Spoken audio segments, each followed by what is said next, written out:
You are listening to the audio production of Reign of Malice, prequel to Sleeping Beauty No More. Written by Aisha Urooj. Narrated by Farah D. Malorna's spite and malice knew no bounds, and she would have her revenge on the princess, no matter how long it took. The witch sat on her obsidian throne, a magic staff in hand, with a servant clawed by her feet. Instead of being compelled, Claude willingly sought out the witch, making him one of the few humans who wanted to serve her, without being bidden. All the other humans hid if they even caught a whiff of Malorna in their vicinity, for she was cruel and heartless. The servant had a sadistic heart. He found great pleasure in terrorizing others, particularly using his whip, while his wicked mistress spent most of her time obsessing over the princess, who had disappeared. Claude eagerly waits to fulfill her every wicked command, but to his disappointment, Malorna seemed to be consumed with only one topic: Princess Aurora. The witch had not uttered a word all morning, giving him hope that maybe today was the day her boring obsession would finally end. But he was sadly mistaken. "Where are those blasted fairies hiding the princess? I will find that brat," the wicked witch said out loud. "It won't be long now." Claude refrained from rolling his eyes, but couldn't help letting out a snort. Malorna stared at him, a look of alarm appearing on her face. "Did you just sneer at me?" It took her a minute to understand his disrespect, but when she did, her eyes narrowed and her tone became icy. The servant shook his head from side to side, but the smug expression lingered on his face. "What is it, then?" Malorna asked, incensed. "Why are you grinning like an idiot? I just wonder, why didn't you curse the princess immediately?" Claude asked in his oily, slick voice. "Why wait 16 years for the curse to begin?" His question took aback the witch. "My dear fool, do you know anything about the pleasure of inflicting torture, the beauty of delayed suffering, as one doles it out in drop by glorious drop?"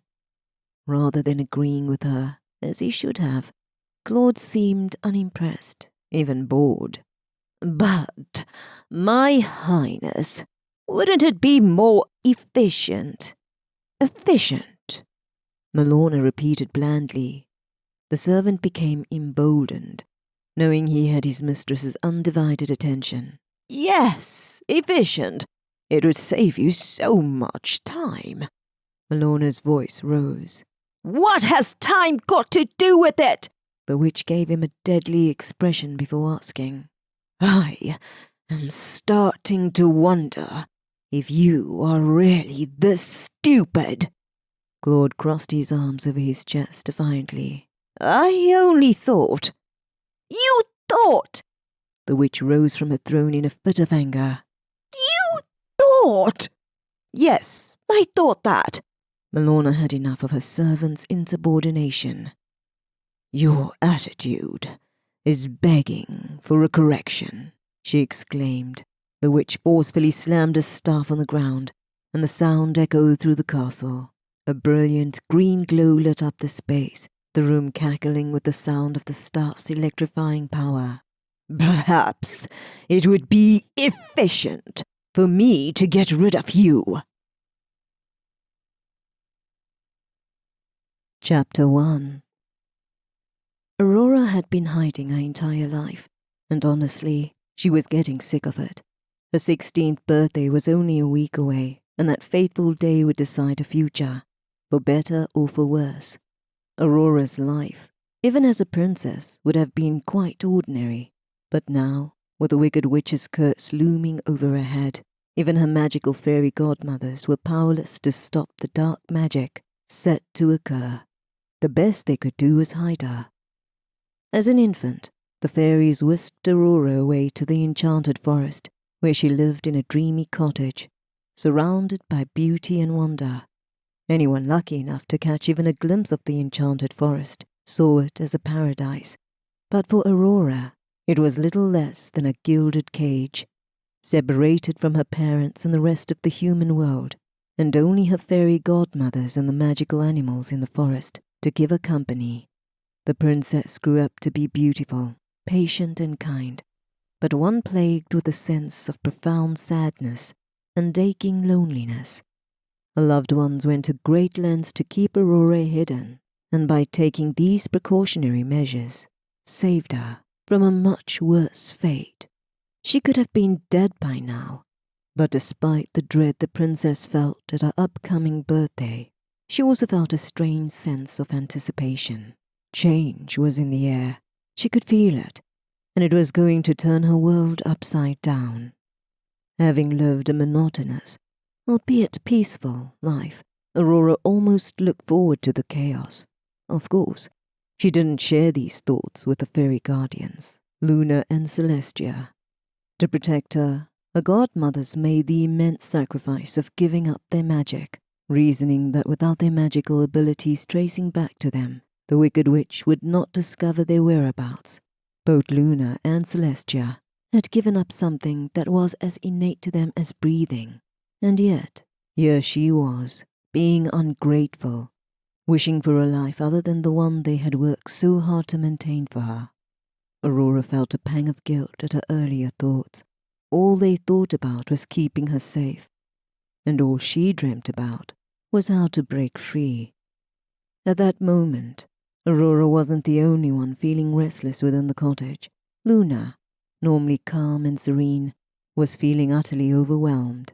The fairy furrowed a brow, sweat glistening on her forehead, as she attempted to brew yet another potion in the sun-drenched kitchen. She hadn't told the others what she was working on, and had asked for some privacy while she was working. "Is Luna still in the kitchen?" Celestia asked, to which Aurora nodded.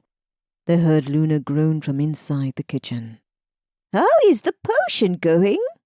Celestia asked a companion from across the living room. "It is going well," Luna replied, her voice wafting like a cool breeze on a moonlit night. Luna anxiously waited, holding her breath, convinced that the others would surely grow suspicious, but no one asked any additional questions, causing her to almost breathe a sigh of relief. "I should hurry before the others get here," Luna thought. "I wish I wasn't so slow." She was concentrating hard, taking care to add a single, silvery drop to the cauldron, when a hand slipped. The blue fairy, with star-speckled skin and long white hair, cursed loudly at a misstep. Luna's mysterious behavior was making the others wonder, and soon enough, an explosion shook the cottage. They heard the contents of the cauldron hissing, bubbling and spilling over. Pink shimmery bubbles filled the kitchen, with a few escaping into the living room where they were sitting. Celestia raised an eyebrow and looked towards Aurora. They could no longer ignore the situation, or Luna's mutterings, forcing them to go against their previous agreement and enter the kitchen. What they found was a sight to behold. Luna was in complete disarray and was practically in a state of panic. The blue fairy was trying and failing miserably to pop the pink bubbles and fan them out of the open kitchen window before they could see them. She became still at their sight, like a deer caught out in the open by a hunter. Celestia's golden eyes widened in surprise, but said nothing as she swept her long golden hair into a bun on top of her head and got to work. She started popping the pink bubbles, with Aurora also silently joining her godmother. With each pop came a burst of a different fragrance, and soon the kitchen was smelling like a field of heavenly flowers. As they popped, the bubbles also left a trail of sparkles behind them. "Luna, was that supposed to happen?" Celestia asked casually. She was trying to hide a smile. Yes," Luna replied quickly. Luna's flustered state let Celestia know that it definitely wasn't supposed to happen. "Weren't you making a potion?" Celestia's voice was teasing. Luna blushed harder. "Yes." What kind of potion? It was going to be a healing potion, Luna said. Celestia silently raised an eyebrow. I see. She popped another bubble, which burst with sparkles, glittering like a mini firework. What happened? Luna was stumbling over words, trying to explain.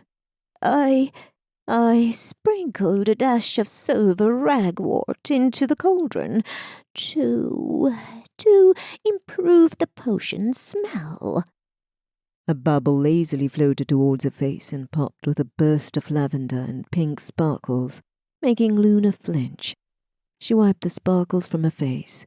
It seems I may have added a bit too much, she mumbled. The shimmering pink sparkles on her face did nothing to hide Luna's blushing cheeks. Despite finding the glittery mess in the kitchen amusing, Aurora and Celestia refrained from laughing to prevent Luna from becoming more flustered. The princess felt it was time to rescue her dear godmother from further embarrassment. I am sure the patient will appreciate it, Aurora said kindly. It is not nice to fall ill, and worse, have to drink smelly healy potions. She winced, remembering the last time she had to take one. This potion, however, smells great. I'm sure whoever takes it will feel better faster. Am I right, Celestia? I see nothing wrong with that statement, Celestia said, agreeing. Luna smiled a little, encouraged by their kind words. Thank you both. But we all know I messed this one up, she said. My lovely Luna, you can never make a mistake, Celestia said with a smile. Even in all your so-called messes, you always make things more beautiful.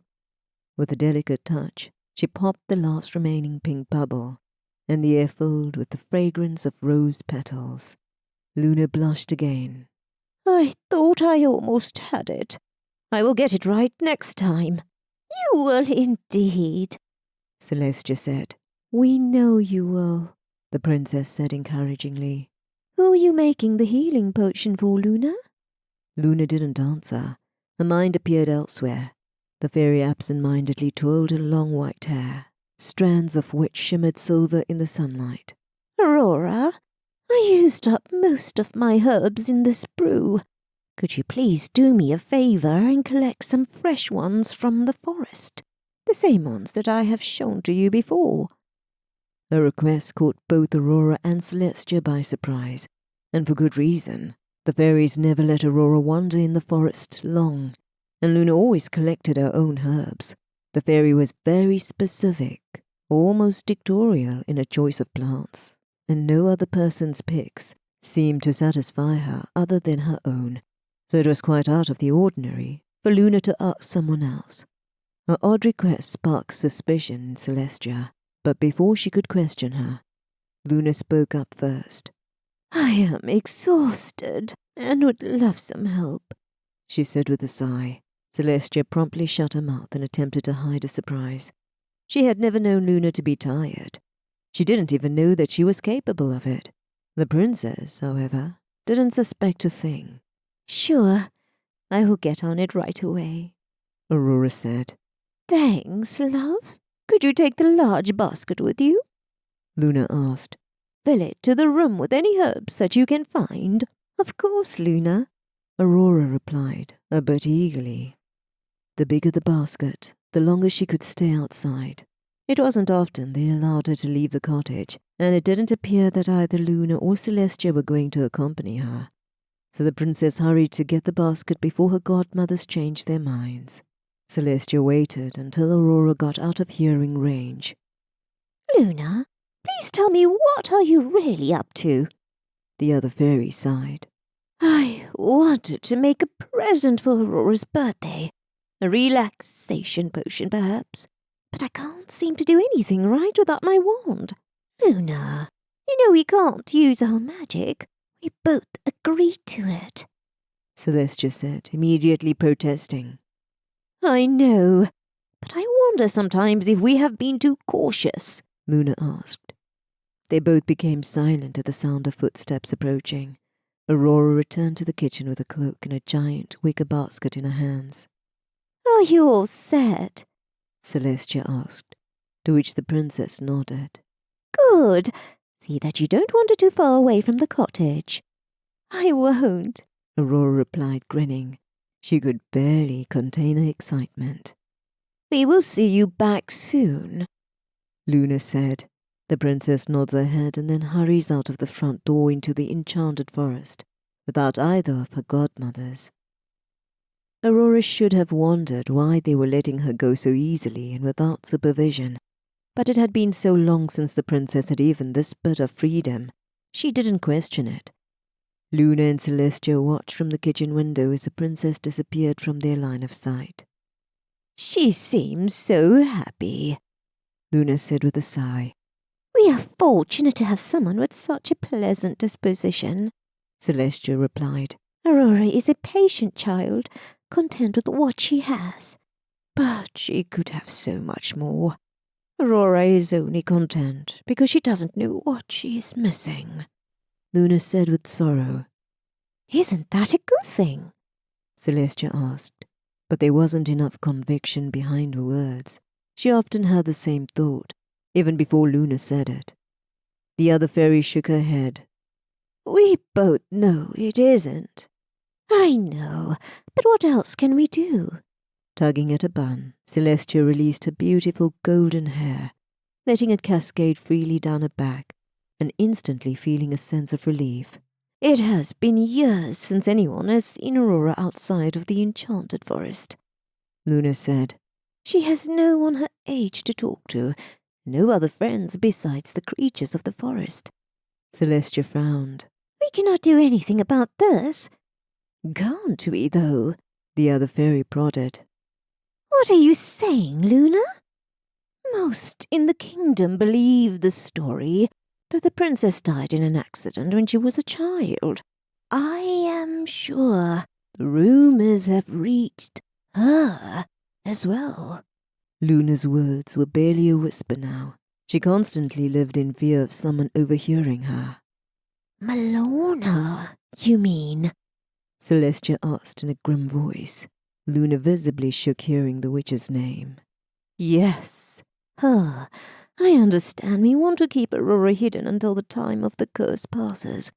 But is that needed? It might be, or it might not. But do we really want to risk it? Luna continued her thoughts. I often question if we have made ourselves weaker by not using our magic. Celestia shook her head. On the contrary, my dear Luna, we have only built up our reserve. If Malona were to strike at any moment, we would have more than enough magic to stop her, the golden fairy said. As for Aurora, being here in the enchanted forest will protect her from lesser magic. The wicked witch won't be able to deceive her, lest she comes across her if we are not there. Luna shuddered. I hope that day never comes to pass. My beautiful Aurora, she has done nothing wrong to anyone. To think the most wicked witch wants to harm her. A single tear escaped from the corner of her eye and silently falls down her cheek. Celestia reaches with her hand to wipe it away.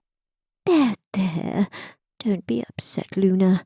We only have to be careful for 1 more week, and then she will be free. Yes, that is true, Luna said with a shuddered breath. I just wish I could give her something nice for her birthday. Luna's sadness has a profound effect on a magical friend, making the golden fairy, the more cautious of the two, reconsider their strict no-magic policy.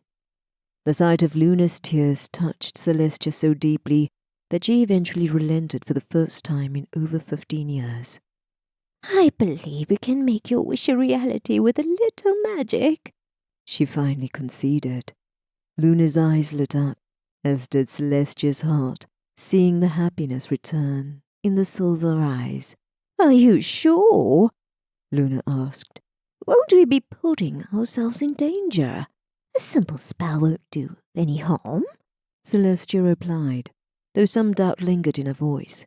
Trying not to think too hard or worry about the negative outcomes, she quickly asked, Have you thought about what you wanted to give her? I thought about a cake, but then once she eats it, it will be gone, Luna said. I want to give us something more lasting and memorable. Perhaps a new dress. That spell should be simple enough, Celestia said, nodding her head. I will get our wands. We will do it quickly, and then hide it before Aurora returns. Wouldn't that be a lovely surprise? Luna squealed with delight. I can't wait to see her expression when we give it to her. Seeing Luna's joy, Celestia also burst out into a wide smile. The two fairies got busy planning the magical dress and cleaning up the remaining glitter in the kitchen, while Aurora wandered by herself in the enchanted forest.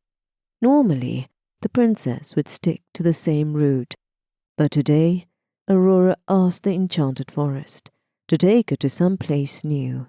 Who knew when she would get the chance to explore again? The forest obliged, and Aurora soon found herself in a part of the forest she had never been before, where unknown to her, a beautiful stranger was waiting for her. Chapter 2. Malorna's spite and malice knew no bounds, and she would have her revenge on the princess, no matter how long it took. The witch sat on her obsidian throne, a magic staff in hand, with a servant clawed by her feet. Instead of being compelled, Claude willingly sought out the witch, making him one of the few humans who wanted to serve her, without being bidden. All the other humans hid if they even caught a whiff of Malorna in their vicinity, for she was cruel and heartless. The servant had a sadistic heart. He found great pleasure in terrorizing others, particularly using his whip, while his wicked mistress spent most of her time obsessing over the princess, who had disappeared. Claude eagerly waits to fulfill her every wicked command, but to his disappointment, Malorna seemed to be consumed with only one topic, Princess Aurora. The witch had not uttered a word all morning, giving him hope that maybe today was the day her boring obsession would finally end. But he was sadly mistaken. Where are those blasted fairies hiding the princess? I will find that brat, the wicked witch said out loud. It won't be long now. Claude refrained from rolling his eyes, but couldn't help letting out a snort. Malorna stared at him, a look of alarm appearing on her face. Did you just sneer at me? It took her a minute to understand his disrespect, but when she did, her eyes narrowed and her tone became icy. The servant shook his head from side to side, but the smug expression lingered on his face. What is it, then? Malorna asked, incensed. Why are you grinning like an idiot? I just wonder, why didn't you curse the princess immediately? Claude asked in his oily, slick voice. Why wait 16 years for the curse to begin? His question took aback the witch. My dear fool, do you know anything about the pleasure of inflicting torture, the beauty of delayed suffering as one doles it out in drop by glorious drop? Rather than agreeing with her, as he should have, Claude seemed unimpressed, even bored. But, my highness, wouldn't it be more efficient? Efficient, Malorna repeated blandly. The servant became emboldened, knowing he had his mistress's undivided attention. Yes, efficient. It would save you so much time. Malorna's voice rose. What has time got to do with it? The witch gave him a deadly expression before asking. I am starting to wonder if you are really this stupid. Claude crossed his arms over his chest defiantly. I only thought. You thought! The witch rose from her throne in a fit of anger. You thought! Yes, I thought that. Malorna had enough of her servant's insubordination. Your attitude is begging for a correction, she exclaimed. The witch forcefully slammed her staff on the ground, and the sound echoed through the castle. A brilliant green glow lit up the space, the room cackling with the sound of the staff's electrifying power. "Perhaps it would be efficient for me to get rid of you," the witch asked angrily. Claude quickly fell to his knees. "I meant nothing by it, Your Majesty," he stuttered. "I will know when to keep my mouth shut from now onwards." The servant remained quaking on his hands and knees, barely taking his eyes off from the floor, and the witch felt appeased, watching his pathetic state. Seating herself back on the throne, Malona lifted her legs to place both of her feet on his back. The witch returned to the topic where she had been so rudely interrupted, acting as if the last few moments had never transpired. "Where are they hiding that brat?" She asked no one in particular. "It has been 15 years. It is like she has vanished into thin air." Despite what he promised earlier, Claude couldn't keep his mouth shut to save his life. Unable to resist, he muttered something in a low voice, but the witch couldn't hear him. She leaned forward and strained her ears to listen to what he was saying, but sensing her attention, he quickly became quiet. "What did you say?" The servant only shook his head. "I am sure I heard something. Share it with me." Although she asked sweetly, Claude made the wise decision to not utter a word. Frustrated, Malona roared, her eyes glowing with a green intensity. "Speak up! Reveal to me what is on your mind!" Her spell loosened his tongue, and even though he didn't want to, Claude blurted out, "Maybe the princess is dead, Your Magnificence," a servant mumbled from underneath the feet. "The king and queen declared a week of mourning for her tragic loss. Rumors are that the young princess died in an unfortunate accident." Now, it was the witch's time to sneer at him. "It was the king and queen themselves who spread and fueled that rumor. I know Aurora is alive and hiding somewhere, and none other than her fairy godmothers are hiding her," Malona said. "How do you know that, my excellency?" Claude asked, trembling. "No one else has seen her since." As soon as he said the words, he gasped. It is horrifying for him to learn that the witch's spell remains and is still working on loosening his tongue. He shivers in fright. Malona feels vindicated. Her servant's attitude wasn't mocking now, but fearful.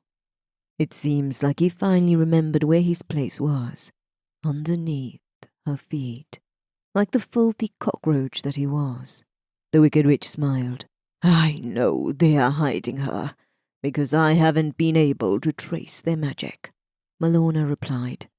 "Luna and Celestia think they are so clever. They think they can hide the brat by not using their magic, but they will slip one day. And when they do, I will find them. Despite all their efforts, it will prove to be of no use, for the princess cannot resist the curse I cast on her. Mark my words, by her 16th birthday, she will fall under my spell. The fairy godmothers may have been successful in hiding her, but I will win in the end." Claude gulped and quickly nodded his head, careful not to make the same mistake of disagreeing with her twice. However, the way he was agreeing with everything she said only repulsed her more. Malona removed her feet from his back, even if she wanted to crush him under her heels. "Leave my sight! I grow tired of your face," she said to him, irritated. "But before you disappear, make yourself useful. What do you desire, my highness? Fetch me something to eat, and quickly. Take too long, and I shall devour your heart." The servant gave a low bow and quickly scrambled out of the throne room to fulfill her command. After all, his life depended on it. Malona looked at his retreating, hobbling figure with a wary expression. The servant was subservient now, but he hadn't been moments earlier, and that bothered her greatly. This wouldn't be happening if they feared me, if they knew the horrors I was capable of. Malona said it seemed like her influence and power were waning, and the witch would have to remedy that immediately. It normally started with one servant, then spread out like a disease among the rest of them. The more the princess resists my curse, the bolder they will become. I must put a stop to it. Far too many humans had already escaped from her castle, and those that remained were considering it. Malona needed the fairies' wands and their magic under her control. She also desperately needed an army, but first things first, she had to find Celestia and Luna, the witch could only deal with one problem at a time. With a careless flick of her left hand, Malona made the orb on her staff glow a vibrant green. She stared into the object, longing to uncover the location of the missing princess and her fairy godmothers. The orb showed nothing like countless times before, but right before the witch ended a spell, she caught a fleeting glimpse of magic, only for it to vanish immediately. Although it only lasted moments, it was impossible to miss. That brief burst of magic had contained the fairy signature. I have you now, the wicked witch said with glee. I only have to wait a little longer. My time has finally come. At last, she thought. Luna and Celestia are using their wands. Their reserve is slipping, and will continue to slip further if I do nothing at the moment. Then, when they least suspect it, get ready, Princess Aurora. Your worst nightmare is coming for you. The wicked witch cackled loudly, and the chilling sound echoed throughout the castle. Chapter 3. Aurora was completely unaware of the stranger who was following her every move. He remained hidden while she greeted all the animals, took her time to pet them and sing to them. The rabbits happily scampered beside her, bringing along their adorable little babies, resembling little more than tiny cotton balls. The deers joined them too, taking part in her excitement. Colorful, majestic birds were singing their sweet songs for her, and she listened to them for hours, forgetting why she was there. It was times like these that the enchanted forest felt like a paradise. Eventually, Aurora exhausted herself and settled on the grass, still mesmerized by the forest unfolding before her eyes. As she looked around, her eyes fell upon a tiny silver mushroom hidden away in the underbrush. Oh, I know what you are. She remembered Luna telling her once that the silver mushrooms had the power to heal even the most severe fevers. Aurora's dreamy mood came to a sudden stop. Oh no, the princess exclaimed. I forgot all about gathering ingredients for Luna. Aurora finally remembered why she was there and chastised herself for her forgetfulness. What would her godmothers think of her? The princess grabbed a basket which lay forgotten in the tall grass and filled it quickly with every herb she could find, searching among all the tricky spots Luna had taught her. All this while, Aurora still wasn't aware of a set of eyes gazing at her, admiring her from afar. The princess should have been cautious, but she never had to fear anything in the enchanted forest. She was savoring her freedom away from her godmothers, a luxury she rarely felt in all her time alive. Aurora finished her task and was relieved. She still had some time to spare before her godmothers would come looking for her. The enchanted forest called out to her once again, causing her to become lost in its enchanting spell once more. It was only when she closed her eyes and swayed to the melodies of the forest that she sensed someone's presence. When Aurora opened her eyes, she was in his arms and they were dancing together. Aurora wasn't frightened, but a small gasp escaped her lips. Oh!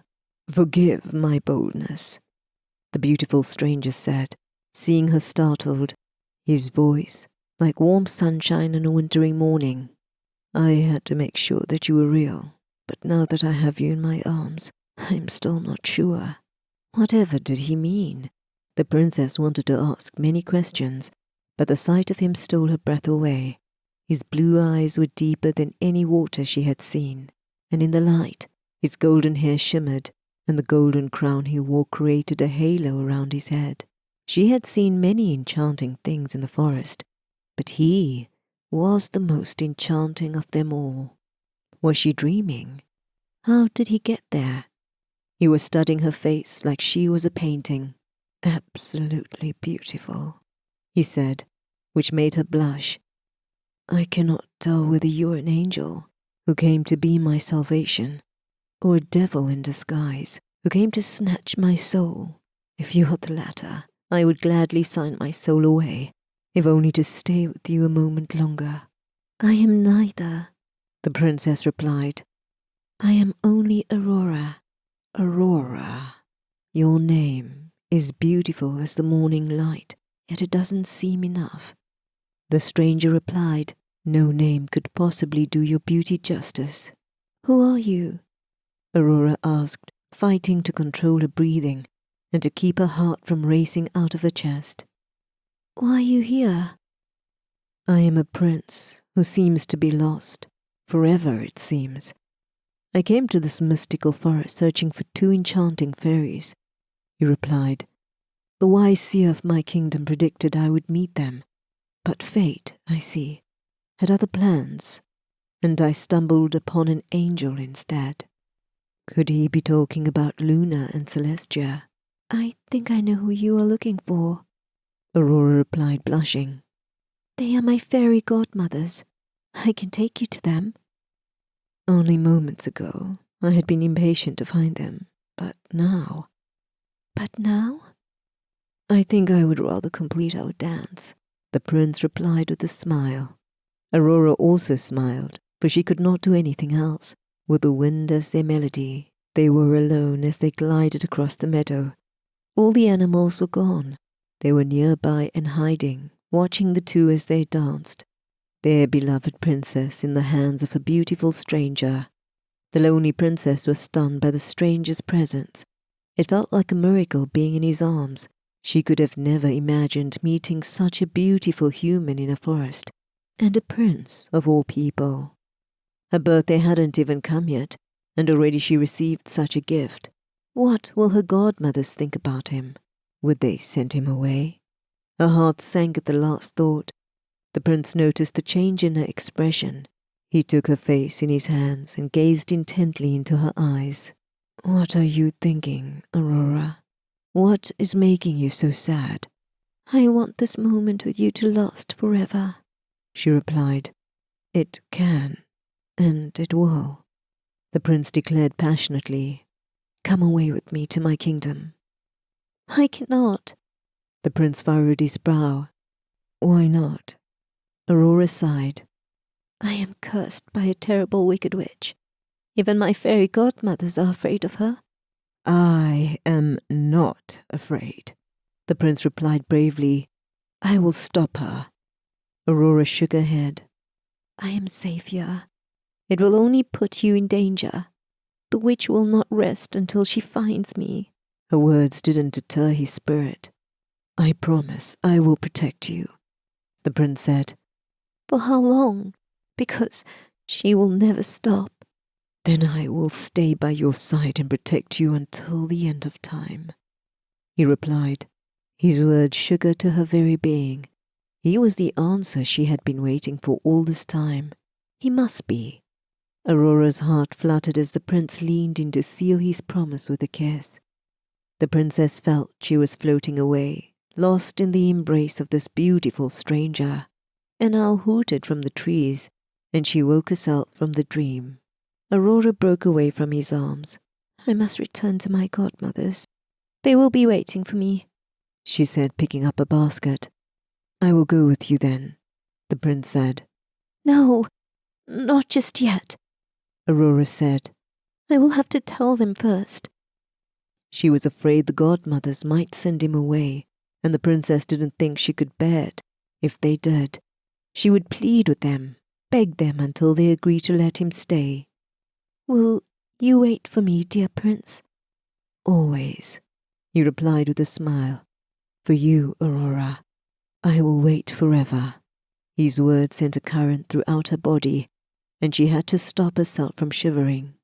I will come back for you, she said. Please, wait for me. The prince gave an elegant bow and waited patiently for the beautiful angel to return to him. He would keep his promise and would never leave her side, no matter what happens. The prince was brave and not afraid of a witch. He would slay the evil with his sword and protect the innocent princess. As he promised, he waits and waits. The minutes stretch out longer without Aurora by his side. To his surprise, a yawn escapes from his lips. The prince was far away from his kingdom, all alone during the long journey until he met the beautiful maiden. He had tied his horse outside the forest before entering, so he had been walking for hours. It hadn't occurred to the prince how exhausted he had become, trapped and wandering in the strange, enchanted place. I will close my eyes for only a few minutes, he thought. I will wake up before she returns.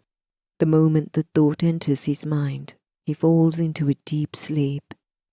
In the meantime, the princess makes her way to the cottage, eager to tell her godmothers about the prince she met unexpectedly in the enchanted forest, and how he had come to save her.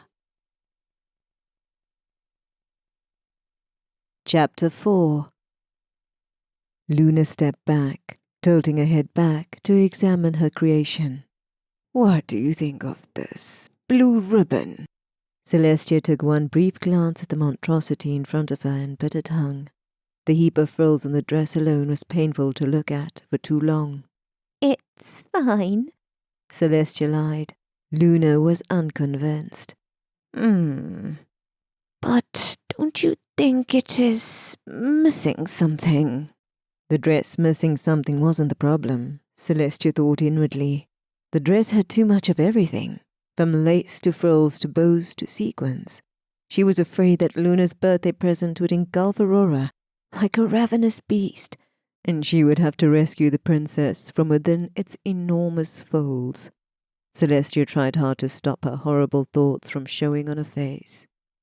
It still doesn't feel right, Luna said, throwing her hands up in the air. She had spent the first hour painstakingly choosing the color, and the next hour picking the style of the dress. The last hour she had added the embellishments, but nothing came to her satisfaction.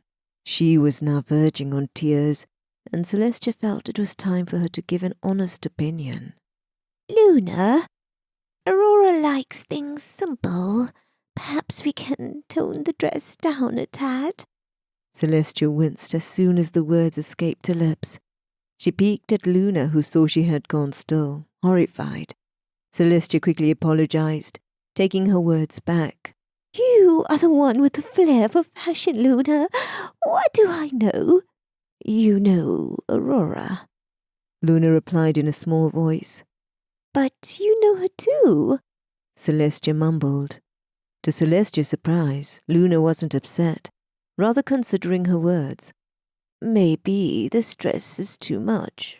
I think I got carried away. The golden fairy sighed with relief. Maybe just a little. We can start over again. Luna stretched her tired limbs. My goodness, I think I lost track of the time, Luna exclaimed, seeing the sky darkening outside the window.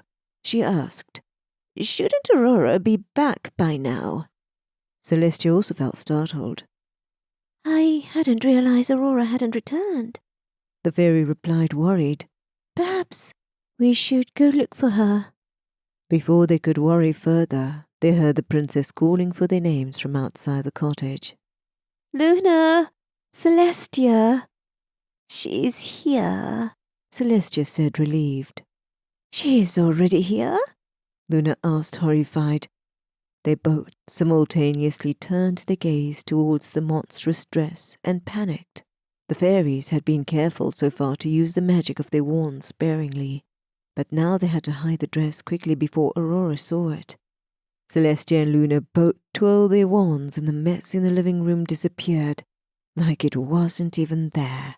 This was the point where Malona detected and recognized their magic in her orb, even if the moment only lasted a few seconds. Luna! Celestia! Aurora cried, rushing into the cottage. As soon as the princess saw Luna, she dropped a basket on the floor and rushed into her godmother's arms. "What is it, child?" Luna asked, alarmed. "Is something the matter?" "I met someone," the princess said. She was trembling and her breath was coming in short.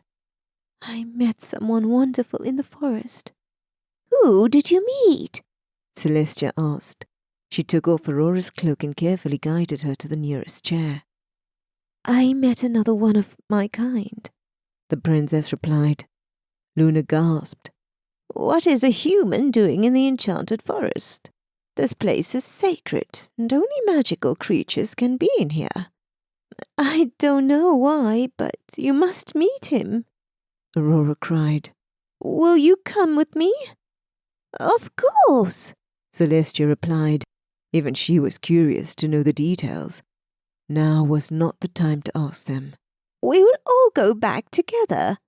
The princess beamed with happiness, and the two fairies followed their goddaughter back to where she had met the stranger. Even though Luna and Celestia attempted to create the birthday dress, they ran out of time before Aurora returned. They had put their wands away for now, knowing they would try again in the future. After all, the princess's birthday was less than a week away, and they wanted to make it memorable for her. Aurora looked around in a daze. The prince was nowhere to be seen. She was sure she wasn't mistaken about the location. "But he was right here," she whispered. "The prince promised he would stay.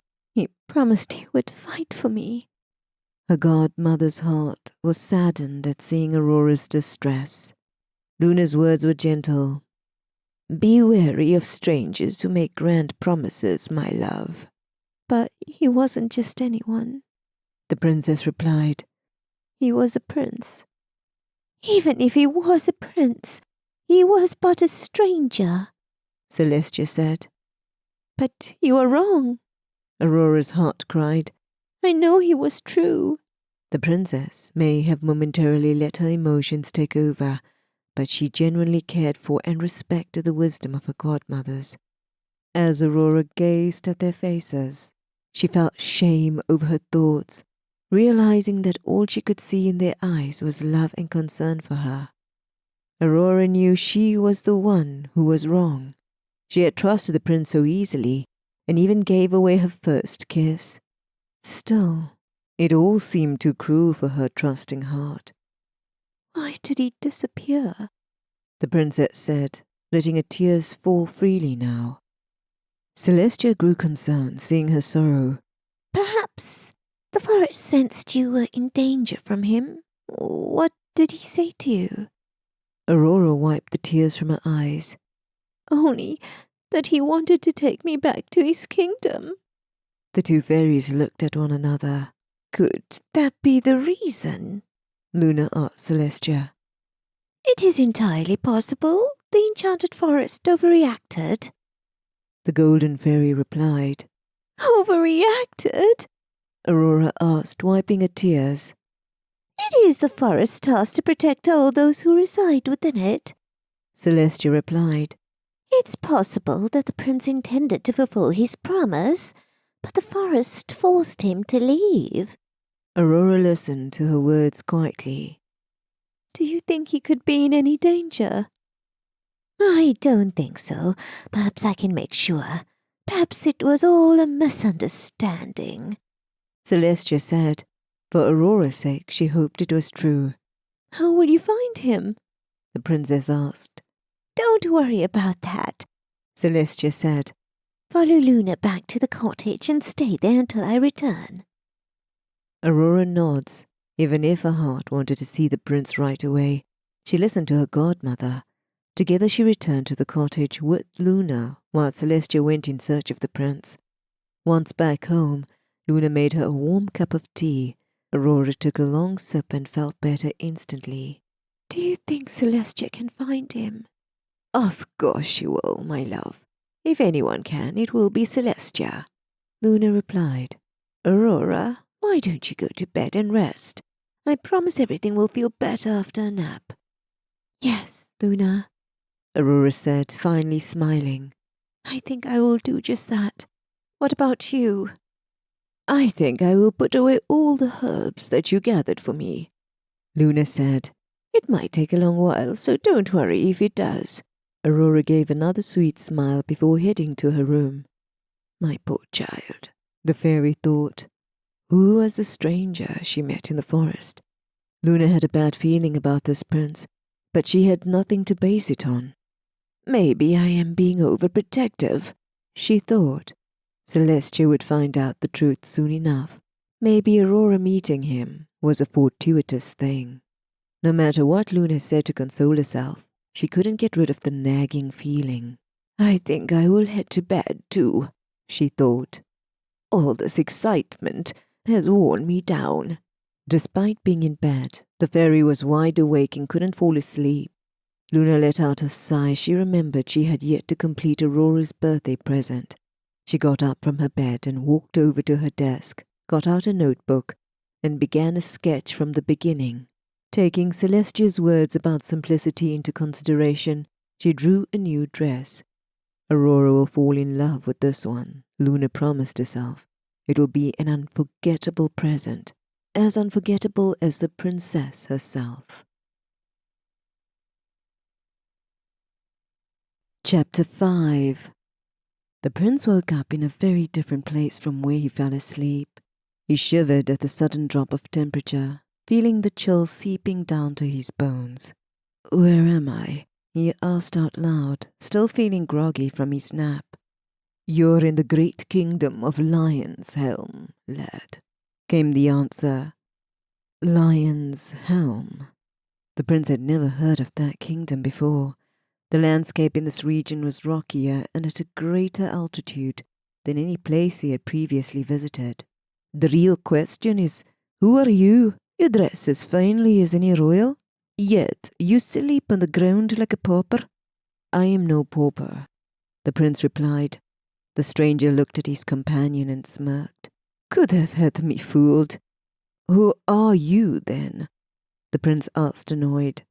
The prince had realized he was no longer in the enchanted forest, but had no recollection of how he ended up here. He woke up, surrounded by men who wore armors and carried shields and swords. The knight pointed to his armor. I thought it was clear. We are the knights of Lion's Helm. Unlike you, we are dressed accordingly. Ignoring the jab, the prince examined his surroundings. He couldn't find what he was searching for. I don't see my horse here, the prince remarked. Your horse? Now the knight's tone was mocking, as if he had only imagined having the animal with him. Yes, my horse, the prince replied shortly. Why is that so hard to believe? You have yet to tell us who you are, the knight replied. Without a name or identity, it's possible that you are only a thief who stole those clothes and is now pretending to be someone else. I am no thief. I will not have you accusing me of lying about my identity, the prince replied, indignant. I am Prince Liam from the kingdom of Fair Isle. His response surprised the knight. Fair Isle? What are you doing here so far away from your kingdom, Prince Liam? The prince wasn't listening to him. As the fog from his mind lifted, the image of the beautiful princess popped up in his mind. Where is Aurora? Prince Liam asked, alarmed. Have you seen her? I was supposed to wait for her in the meadow. The knights looked at one another confused. Who is Aurora? She is a princess, more beautiful than the morning light, Prince Liam replied. Her lips are as red as roses, and her eyes are as blue as the azure sky. The knight grinned. There are no princesses here. Perhaps you were only dreaming of one. That can't be true, the prince thought. Aurora was real, but now that he was away from the enchanted forest, in this cold and bitter place, he started to question his sanity. He had been wandering for hours with no food or water. Maybe he imagined meeting the princess, What business brings you here, Prince? The knight asked again. The prince could sense the knight's growing agitation through his tone. I was only passing by, as my business lies elsewhere, the prince said shortly. Now, if you will excuse me, I must go complete my quest. The future of my kingdom is at stake. Those are noble words, but I'm afraid we can't let you go without an answer. The knight replied, You are trespassing on our kingdom, and according to our laws, we must present any suspicious individuals before the royal court. Like I said, I have no business in your realm. I was only passing through. Prince Liam replied stubbornly. Since the nature of your business is unknown to us, we cannot determine if it is ill-willed or not. Do you have anyone to vouch for your words? The knight asked. The prince shook his head from side to side. Then, you will have to come with us. We will present you before the king's court, and there you should hear your judgment. The knight said. How far away would the castle be? The prince asked. It is a 3-day journey from here. The knight replied. I cannot go with you. The prince replied.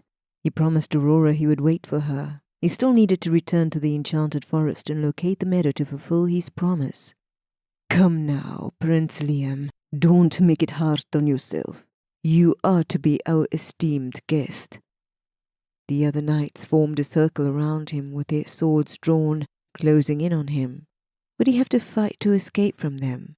The prince was not a fighter, but at that moment it seemed like he had no choice. If he was forced to fight, he would rather slay monsters than another human. Luck was on the side of the young prince, as someone arrived at that exact moment and prevented him from getting into the altercation. I will vouch for him, said a female voice. In unison, the knights shifted their gaze towards the enchanting voice, and were stunned to find a fairy approaching them from the clearing. She was golden as the sun. Her light was so bright that it was hard for them to gaze at her for too long. Who are you, fair maiden? The knight asked. I am Celestia, a good fairy of this realm. Not that I doubt your claims, but there is another sorceress who, rumors say, is as beautiful as she is terrible. What is there to say that you aren't her? The knight asked, his words being both flattering and accusatory. I speak the truth, Celestia replied calmly. He claims to do the same, the knight said with a sigh, nodding his head towards Prince Liam. I have yet to witness proof of either of your claims. The fairy gave him a slight smile. I know the reason you are away from your castle, young knight, Celestia replied. Or should I say, King Leopold of Lion's Helm. Prince Liam was flabbergasted. Leopold is such a hypocrite, he thought. Earlier, he was accusing me of lying about my identity. You caught me there, the king replied with a grin. Pray tell me, my good fairy, what might the reason be for me being away from my castle? You have been away for some time searching for a special relic. You sought a sword worthy of the legacy you wish to leave behind. The king's eyebrows shot up in surprise, and Prince Liam guessed that Celestia's words were true. And would you say if we have been successful in our quest? King Leopold asked. Yes and no, Celestia replied. Your quest will be successful, but only after Fairy blesses the sword. And you are that fairy? The king asked. But all you want in return is that we let go of our prisoner. That is correct, Celestia replied. Leopold chuckled. The young prince trespassed on our lands without permission. The fair thing to do would be to bring him before our court so that they can decide on his punishment. I didn't even know I was trespassing. I don't even know how I got here. Prince Liam protested. The fairy looked at him with sympathy. You can forgive the young prince for his transgression this one time. We have a saying in our kingdom, no mercy, save justice. King Leopold replied, unmoved by either of their pleas. I think it is a wise saying, wouldn't you agree? You forget that there cannot be true justice without either mercy or kindness, Celestia said. We can agree to disagree with that point, the king replied with a slight smile. The choice is yours. Show up to your court empty-handed, without my blessing, but I will not let you leave with the prince. The knights raised their swords in response to the fairy's threat, but a light shone brighter than before, stunning them. I can assure you, you will not win this fight, Celestia said. Prince Liam gripped his sword, getting ready for the upcoming fight. However, he still held on to hope they could resolve the conflict with words rather than their weapons. The King of Lion's Helm found himself in a predicament. He and his men were already tired after their quest to find the sword. It had taken them half a year to locate the lady of the lake mentioned in the prophecy, and he had nearly drowned in that whirlpool while retrieving the sword. While he trusted his regent to take care of business when he was away, Leopold missed his bed and the comfort of his castle, as well as a good meal, growing sick and tired of the rations they had been surviving on. Leopold didn't believe the fairy's claim, but he wanted to avoid a fight where his men could get injured or even killed. The king held out his hand to stop his men from attacking the two. Fine. We will have it your way, he said to the golden fairy. Bless the sword, and we will pretend we never saw the young prince trespass into our lands. A wise choice, the fairy replied with no sarcasm. The king nodded to one of his knights, who went to retrieve the sword. When he returned with the artifact, Prince Liam examined it with curiosity. The sword was elegantly carved at the hilt, with an engraving of two lions facing the other. The golden fairy raised her hand over the sword and said the words, I, Celestia, bless the sword with powers that are good, only in the hands of a leader who is just, true, and kind. Will the sword be a blessing, she declared. The sword glowed slightly with the words, and the knights looked at it with both awe and reverence. Take this back to your court, King Leopold of Lion's Helm. May you hold true to your responsibilities and be a true leader to your people. Thank you, good fairy, the king said. He and all his men bowed to the fairy, and she returned a nod in return. I hope that you and Prince Liam will hold no grudges against me or my men for delaying you today. I believe you're good at heart, even if a bit rash in your judgment, Celestia said to him, to which the King of Lion's Helm grinned. Go back to your castle, being at ease of mind. We have no grievances with you.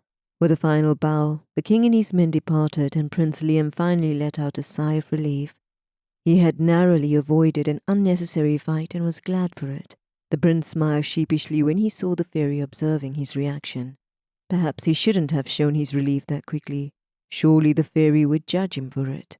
I have never heard of Lion's Helm before, Prince Liam said, trying to divert the fairy's attention away from him. His diversion seemed to work, when Celestia replied, It is a kingdom still in its infancy, that holds great potential. What about their ruler? As you saw, Lion's Helm has a young, ambitious king with knights that are loyal to him. The kingdom could reach greatness one day, but all it needs is a slight nudge in the right direction. Hence the sword and the blessing, Prince Liam said with understanding.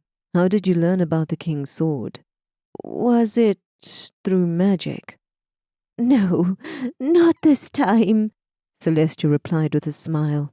Every animal under the sun falls within my domain, and the creatures entrust me with their knowledge and share with me their secrets. Meanwhile, Luna, my companion, communicates with the animals that roam under the moonlight. What of those that lurk in the darkness? The prince asked, noticing what the fairy had left out. Who do they answer to? Celestia's expression was grim when she spoke. There is a dark witch who has control over them, the one who King Leopold alluded to and mistaken me for. We dare not speak her name. She is the culprit behind the chaos across the several kingdoms, and the one who placed a curse on our goddaughter, Princess Aurora. Aurora mentioned it to me, and I promised to protect her, Prince Liam said. Perhaps I could do well wielding a blessed sword of my own. If you intend to keep your promise to our goddaughter, then you will have 2 fairies to guide and assist you, young prince, Celestia replied. At her response, Prince Liam appeared concerned, prompting the fairy to ask, What seems to be the matter? I made a promise to wait for Aurora in the meadow, and already I broke my promise. Prince Liam sighed. I am off to a poor start. That can be easily amended, Celestia replied. You still have time to return. Thank you, Prince Liam replied. What kind of a prince would I be if I didn't keep my promise? Not a faithful one. Celestia gave him a rare smile as she said it. I assume the forest is not too distant from here. I've misplaced my horse somewhere back there, which means I'll need to continue my journey on foot. To his surprise, Celestia answered, If you were on a horse, you would have a full day of travel ahead of you. So, more than a day without one, then. Prince Liam said with a sigh. The fairy shook her head. She let out a soft whistle, and shortly after, the rhythmic sound of horse hooves reached his ears.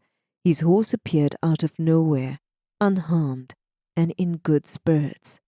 The fairy whispered something in the animal's ears before handing over the reins to him. I am obliged to you once more, kind fairy, the prince said with a bow. Aurora brought up something I had been thinking about, Celestia said. She mentioned you were on a quest to find 2 fairies. Before we get back, tell me, why did you want to meet us? The prince began pacing, his agitation evident in his gesture. He took a deep breath before sharing his story. Every few years, a dragon comes to my kingdom and wreaks havoc among my people.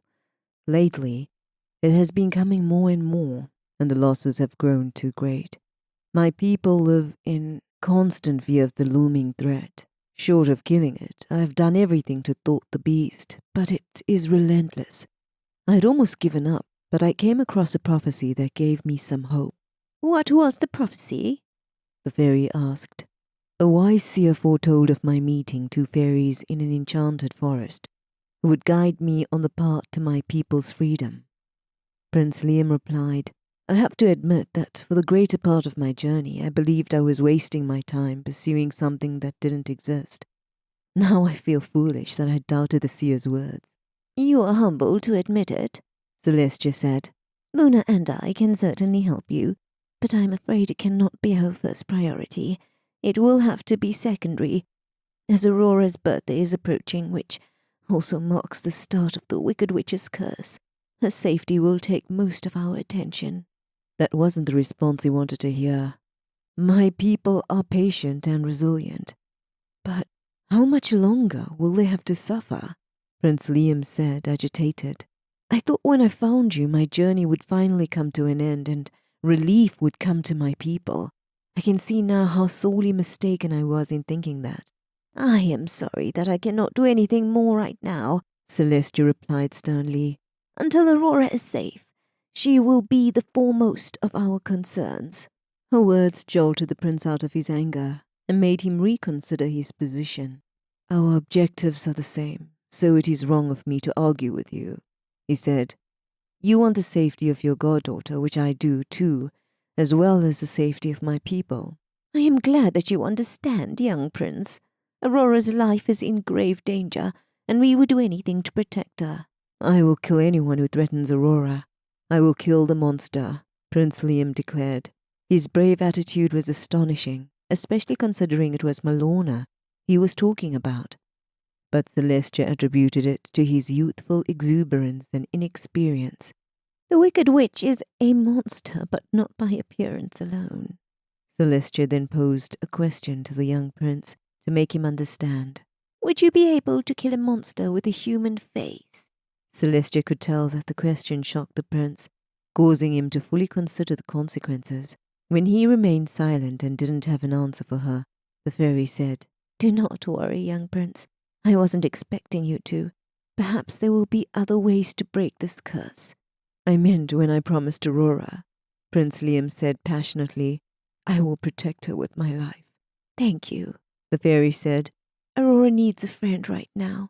She will appreciate your words. When can I see her again? The fairy looked at the darkening skies. Tomorrow. It is getting late at this hour, and it will take you longer to get back. There's one last thing. The enchanted forest rarely allows humans inside, therefore, I have instructed your horse to take you just outside the periphery of it. Will there be a place for me to rest while I wait? The prince asked. You can spend the night in the cave hidden behind the waterfall, Celestia said. I will let the others know I found you.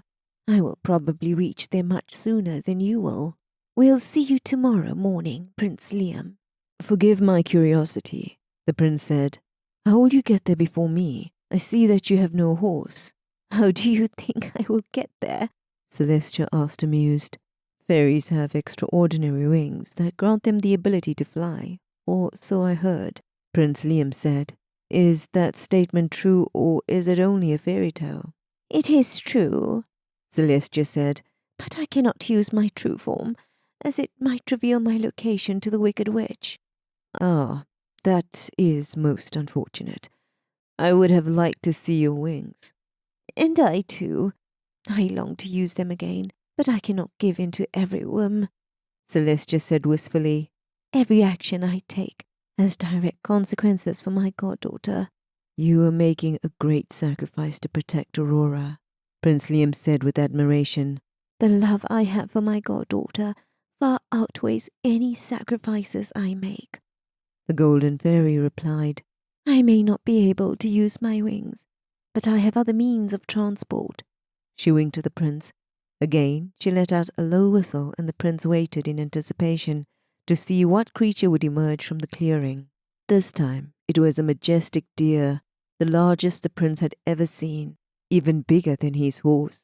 In a display of reverence, the deer bowed on one leg before the golden fairy, who reciprocated with a slight bow of her head before climbing onto its back. Goodbye, my dear prince. We will meet again soon, the fairy promised. Prince Liam's jaw dropped as the majestic deer soared through the air, carrying Celestia with it and vanishing in a single leap. Half-heartedly, the prince returned to his horse, disappointment etched on his handsome face. After seeing the fairies ride, he was clearly unimpressed by his own lackluster ride. Come on, we need to catch up with them, Prince Liam said gruffly to his animal. The horse snorted back, taking offense to the prince's less than enthusiastic greeting. Chapter 6. The prince's horse expertly navigated through challenging turns and paths, rugged terrains, continuing on without a single command from him. The animal kept going for hours, unwavering, and as if under a spell, not stopping to rest for even a moment. The prince should have found the horse's entranced movements to be eerie. However, by now, he was so exhausted that he barely noticed where they were going.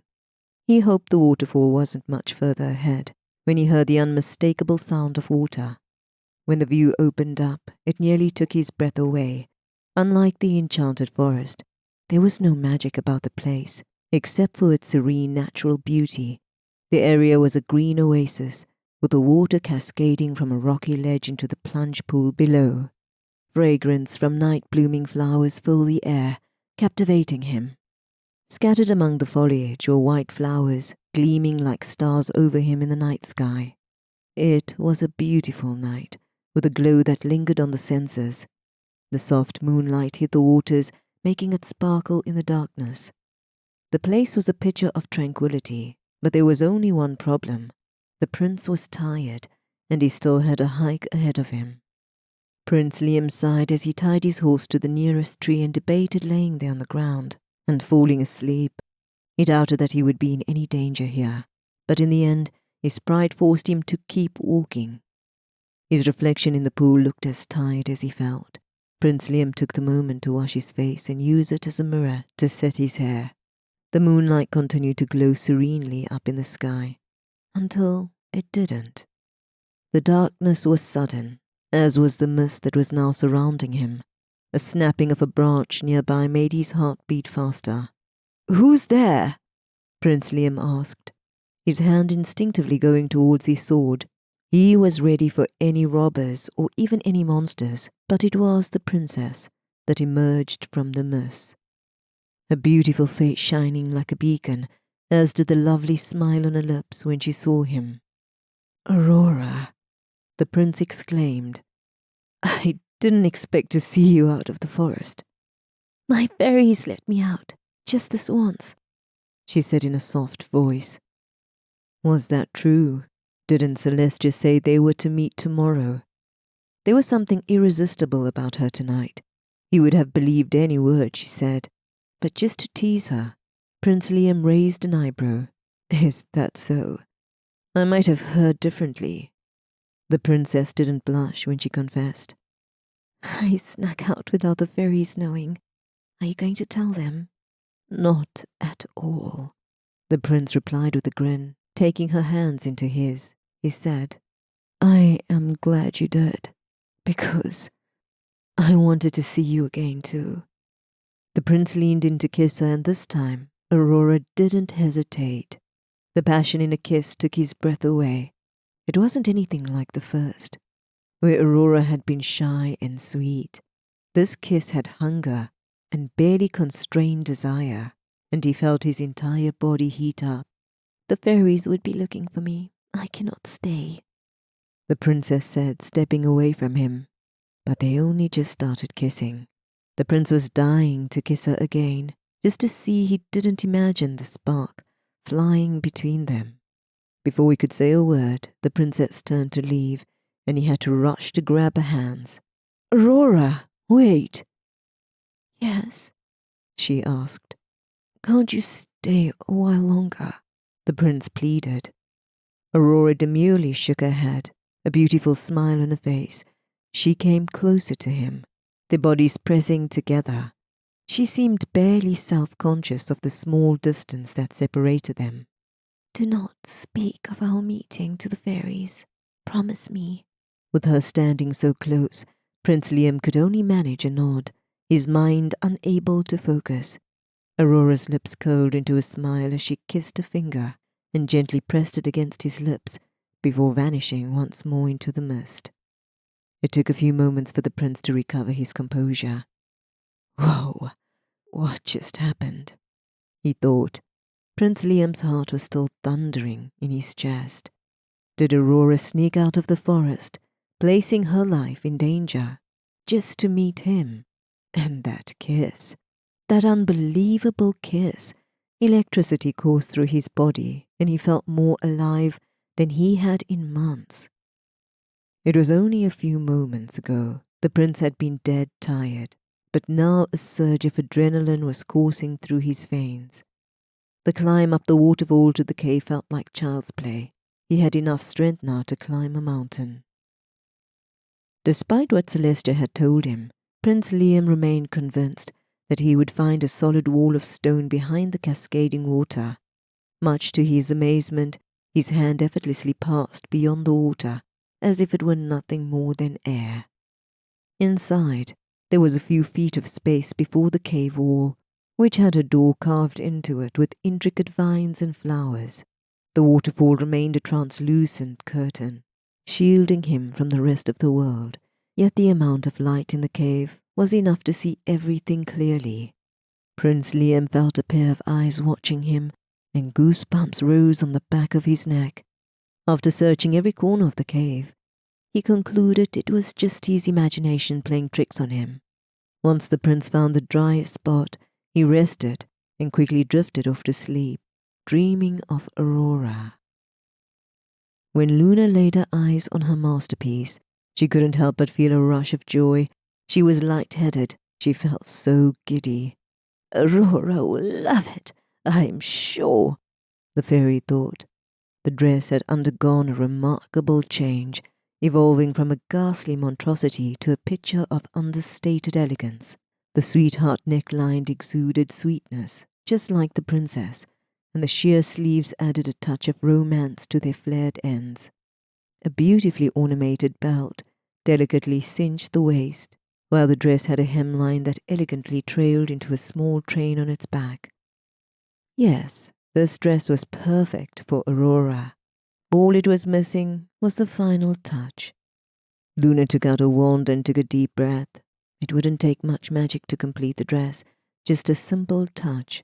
She waved a wand and said the spell, and watched in astonishment as the dress, already beautiful, became something much more. Now, it shimmered like the ocean waves or a dewdrop in the first morning light. Luna held back her tears. She had finally done it.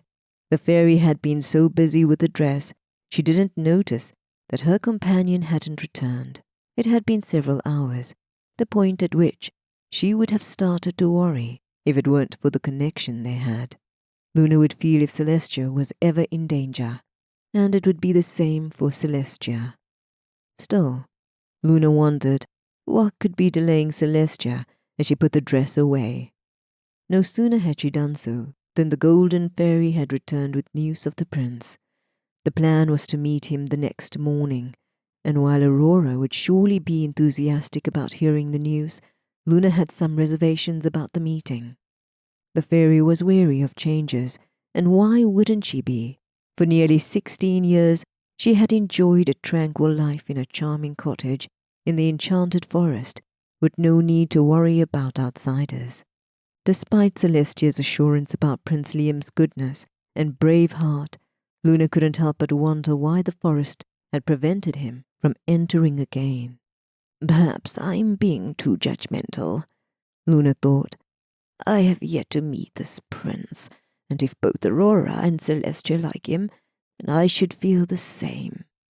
So putting her feelings aside, the fairy looked forward to meeting Prince Liam, if only for the sake of her goddaughter's happiness.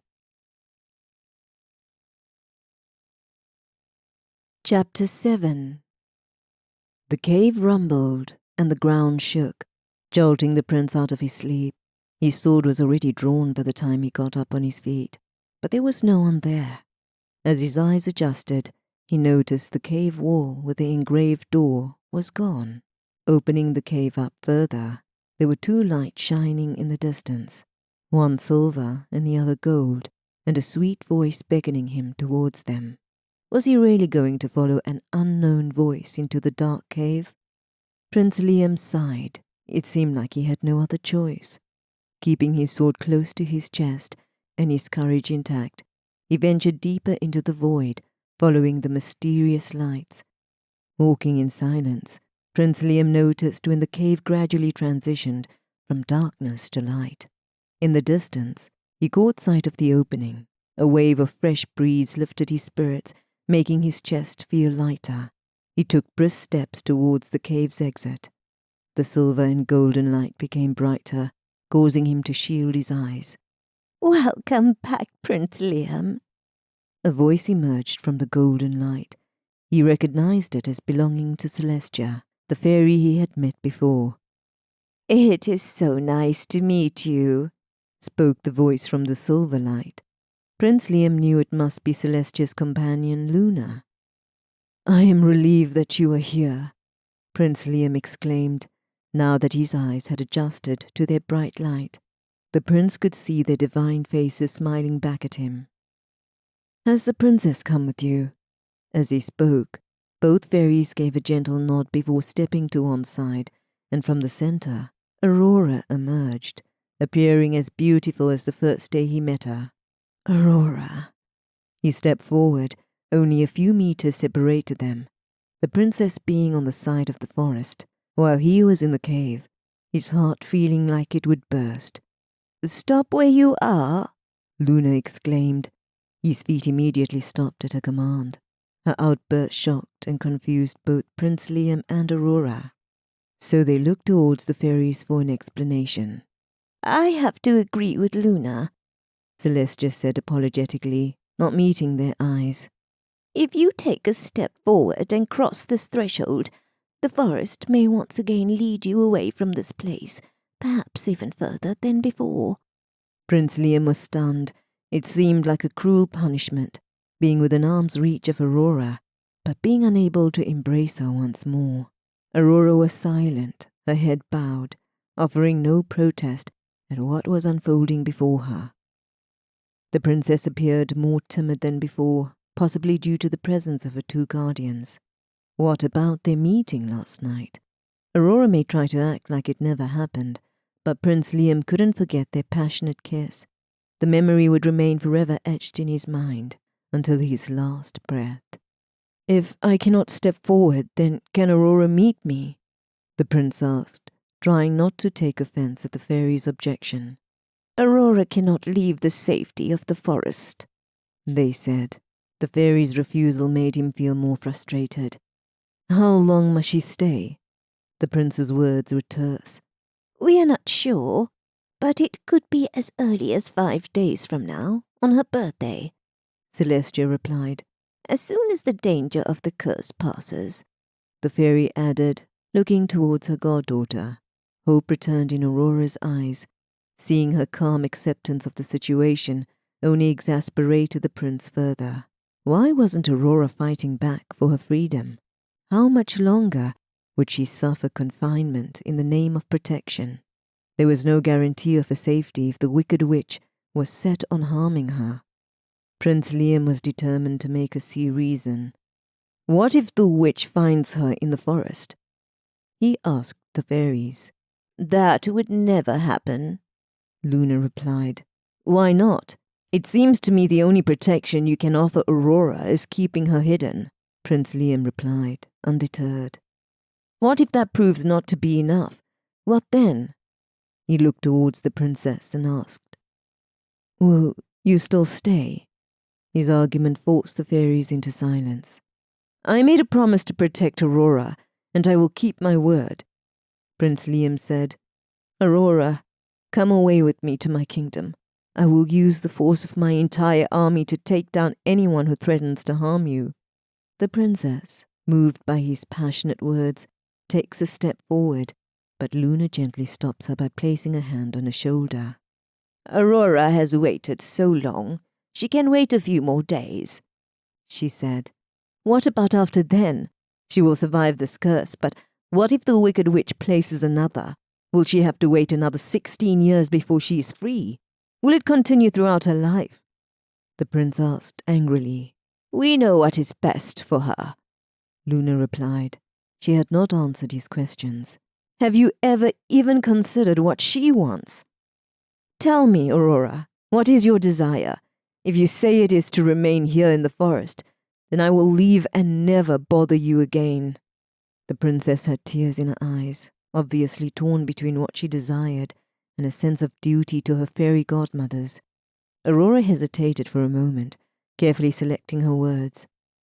"While I appreciate Celestia and Luna's concern for my safety, there are times when I wish I could go outside the forest. I want to see my parents. I only have their portraits to know what they look like," Aurora said, her voice trembling. "I hold on to their letters, but I ache to hear their voices, and I dream of visiting Prince Liam's kingdom and exploring the human world with him." Aurora's words had a profound impact on the fairies. Having heard a true wish from her own lips left them both speechless. Despite how shocked she felt, Luna was the first fairy to recover. "And you will, my child. You will have everything you wish for," Luna promised. "Do you trust us?" "I do, fairy godmother." "Then will you just give us a few more days?" Celestia asked. "That is all we ask." Aurora nods, making her fairy godmothers happy with the choice. Prince Liam let out a sound of frustration. "I am sorry, Prince Liam," Celestia said, "but our goddaughter has decided to stay." "You are making a mistake," Prince Liam said to Aurora. "You can still change your mind. I promise I will protect you." The two majestic fairies stood in the way, preventing the princess from crossing the invisible barrier. "We appreciate your offer, but she is safest here with us." "It appears I am the minority," Prince Liam said. A dark shadow passed over his face before it quickly disappeared. Aurora wanted to say something to console him, but couldn't find the words. She didn't know what the future held, but her greatest wish was to be with the prince again. The prince turned to leave, but then paused. as if remembering something. Aurora held her breath, hoping that he would say he understood and was not angry with her decision. However, Prince Liam didn't say a word. Instead, he reached into his pocket to bring out something. "I picked these for you," he said, handing Aurora a small bouquet of wildflowers and jasmines. The princess extended her hand to receive it, taking caution not to venture beyond her side of the forest. Their fingers barely brushed against each other, leaving Prince Liam's heart longing for more. When he first saw the flowers blooming magically by the waterfall, he had immediately thought of picking a bunch of them for her. The sweet scent of the flowers lingered in the air long after the prince had left them. Chapter 8. There was complete silence among the three. The princess continued to stare at the bouquet in her hand, seemingly in disbelief over what had occurred, unable, it seemed, to do anything else. Unable to bear the quiet, Luna spoke first. "We should head back," she suggested tentatively. "Aurora?" Her question jolted the princess out of her reverie. "Would it be all right if I spent some time in the forest with the animals?" "Yes, of course," Luna replied, a bit concerned. "Thank you," Aurora said without smiling. She was in a daze as she walked away from them, hardly paying attention to where she was going. Celestia voiced the thought that was consuming her from within. "Luna, did we make a mistake? You were the one that said that the enchanted forest was the safest place for her," Luna protested. "Are you changing your mind, Celestia?" "No, I still believe that to be true. I'm just going over what the prince said. We might have kept Aurora safe, but it is also possible that we haven't prepared her as best as we should have." "What do you suppose we should have done?" Luna asked. "We should consider the worst-case scenario. What if, despite all we have done, Aurora falls under the curse and we cannot help her?" Celestia said in a solemn voice. A question made Luna gasp. "I know it is grim to hear, Luna, but for her sake, we should consider it." Putting her horror aside, the blue fairy contemplated the question. "If the terrible nightmare were to happen and we cannot reach her, the Mirror of Truth would be the best hope for her to find answers," Luna replied. "But Aurora would have to place herself in great danger to find it, as the mirror is in the forest of no return." "I know," Celestia said. "Is there any other path for her?" "No, not that I can think of." "Then that is it. As soon as possible, we will tell Aurora everything about the mirror and how she can find it." Celestia sighed. "Luna, I think we should also consider the other possibility." "What other possibility?" Luna asked, frightened. "The enchanted forest is the safest place for her, but what if that changes?" Celestia asked. "Where would we send her?" The other fairy immediately sensed her thoughts. "Are you considering Prince Liam's offer? Will you send Aurora with him?" "I am thinking yes," Celestia replied. "If he is really in love with her, he might be our best chance to break her curse." Her statement puzzled Luna. "How? How can he do that?" "A true love's kiss is powerful magic, even more powerful than the strongest of curses," Celestia said. "That is assuming his love is true." Luna interjected. "Why wouldn't it be?" "Beware the folly of youth," Luna warned. "We are both familiar with the recklessness that comes with youth. The emotions are as changeable as the gusts of wind, driven by fleeting whims and moods." "I believe the opposite. What can young love be but true?" Celestia asked.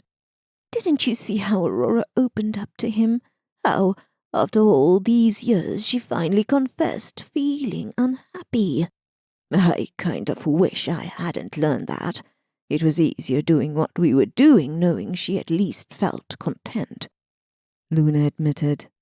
"The truth may be bitter to hear, but that doesn't stop it from being the truth," Celestia said wisely. Of course, Luna replied.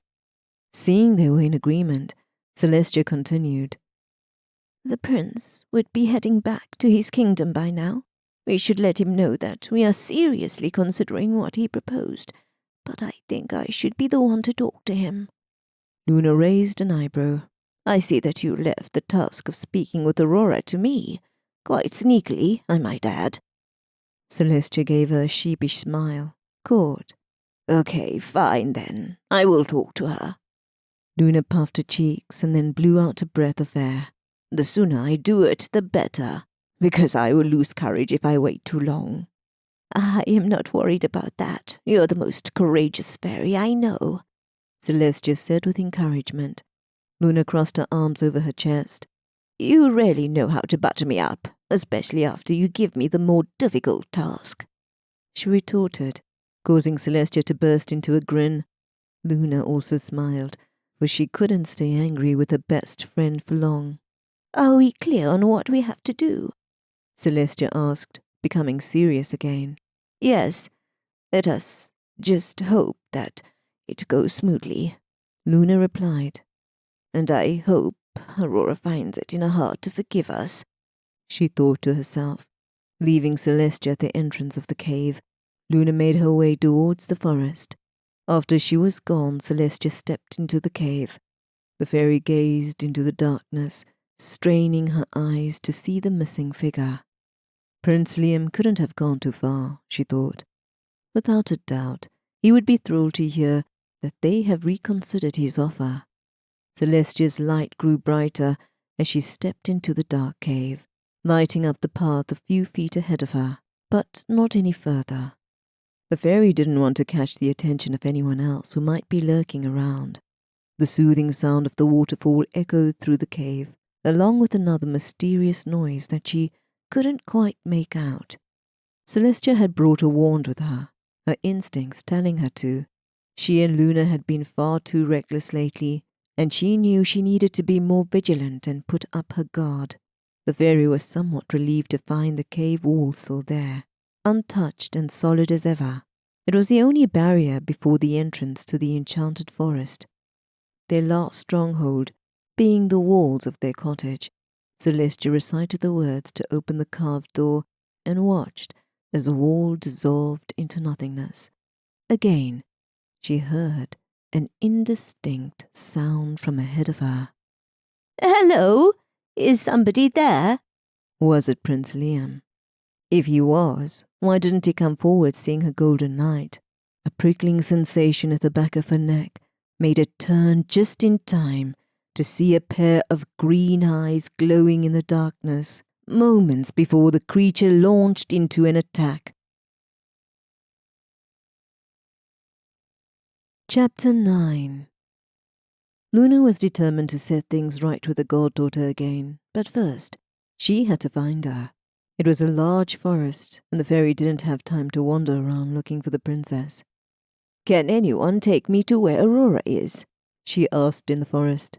A nearby hedge rustled, and out popped a small rabbit, its nose twitching. Do you know where Aurora is? Luna asked. The small creature gave a small jump in affirmation. Can you please show me the way? The rabbit was hopping in front of her, leading the way. It looked back often to see if she was following while guiding her towards the princess. When Luna reached Aurora, her heart broke at the sight. The princess sat beneath the magnolia tree, head bowed, with the bouquet the prince had given her placed next to her feet. Animals surrounded the princess. They were nudging her shoulder, trying to cheer her up. Aurora wasn't ignoring them. She was simply overcome by sadness. The prince's words were weighing heavily on her mind, making her miserable. When Luna called out her name, Aurora looked up, quickly wiping her cheeks with the back of her hands before rising to her feet. Are you okay, Aurora? Luna asked with concern in her voice. Aurora forced a smile and nodded. I'm fine, Luna. Just a little overwhelmed, that's all. Luna knew better than to press further. Instead, she wrapped an arm around her shoulders, offering silent comfort. Sensing the somber mood, The animals quickly gave the fairy a bow before leaving her with the princess. They knew her fairy godmother would make their princess smile again. Drawing strength from Celestia's trust in her, Luna found the courage to address Aurora, saying, "Aurora, we didn't know that you were unhappy." The princess sighed. "I didn't know either, until I read my parents' letter." This information came as a surprise to Luna. "Your parents? What did their letter say?" It started the same as always, them talking about their lives, the court, the kingdom. But they wrote something they never wrote before. Aurora took a shuddered breath. All this time, they had resigned themselves to the fact that I was living away from them for my safety. But this time, my parents expressed a wish to see me on my birthday, if only for a few moments. Luna felt the ache behind the words. "What about the prince? How do you feel about what he said?" "He has changed my life," Aurora replied. "When I met the prince, it was the first time I realized that there is a world beyond what I have known." Luna sighed. "I have always felt this for you, my love.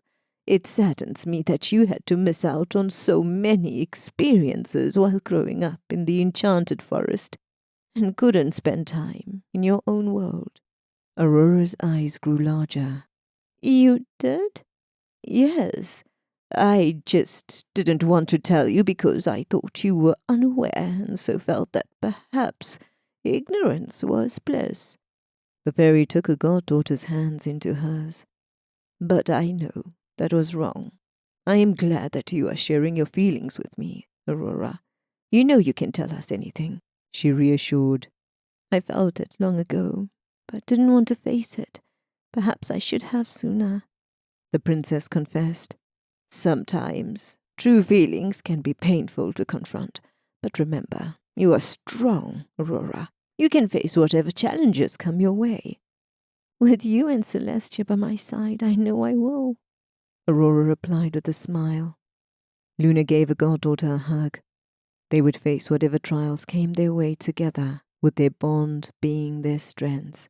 "There's something I wanted to tell you, Aurora.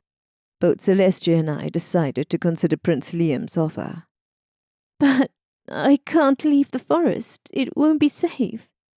"I think we have been too cautious about your protection, but he was right in saying that we should have a fallback." Aurora furrowed her brows. Luna spoke carefully so as to not frighten the princess. "I want to tell you about the Mirror of Truth. It is something you can search for, if heavens forbid, something untoward happens and we are unable to reach you." Aurora was listening carefully as Luna explained how to reach the forest of no return. As they headed back towards the cottage, the conversation continued, with Luna answering her questions. They had just reached the door when Aurora noticed the green glow in the distant sky. Luna also saw it and had turned pale. "What is it, Luna? What is wrong?" Aurora asked. "Get inside, quickly," the fairy said. "Lock all the doors and windows and do not come out until we return. Do not open the door for anyone." "What has happened?" the princess asked, alarmed. "That green light is coming from the cave," she gasped. "That is where Prince Liam was. And where is Celestia?" Luna was hardly listening. She whipped out her wand and ran toward the cave. "But what is happening?" Aurora asked.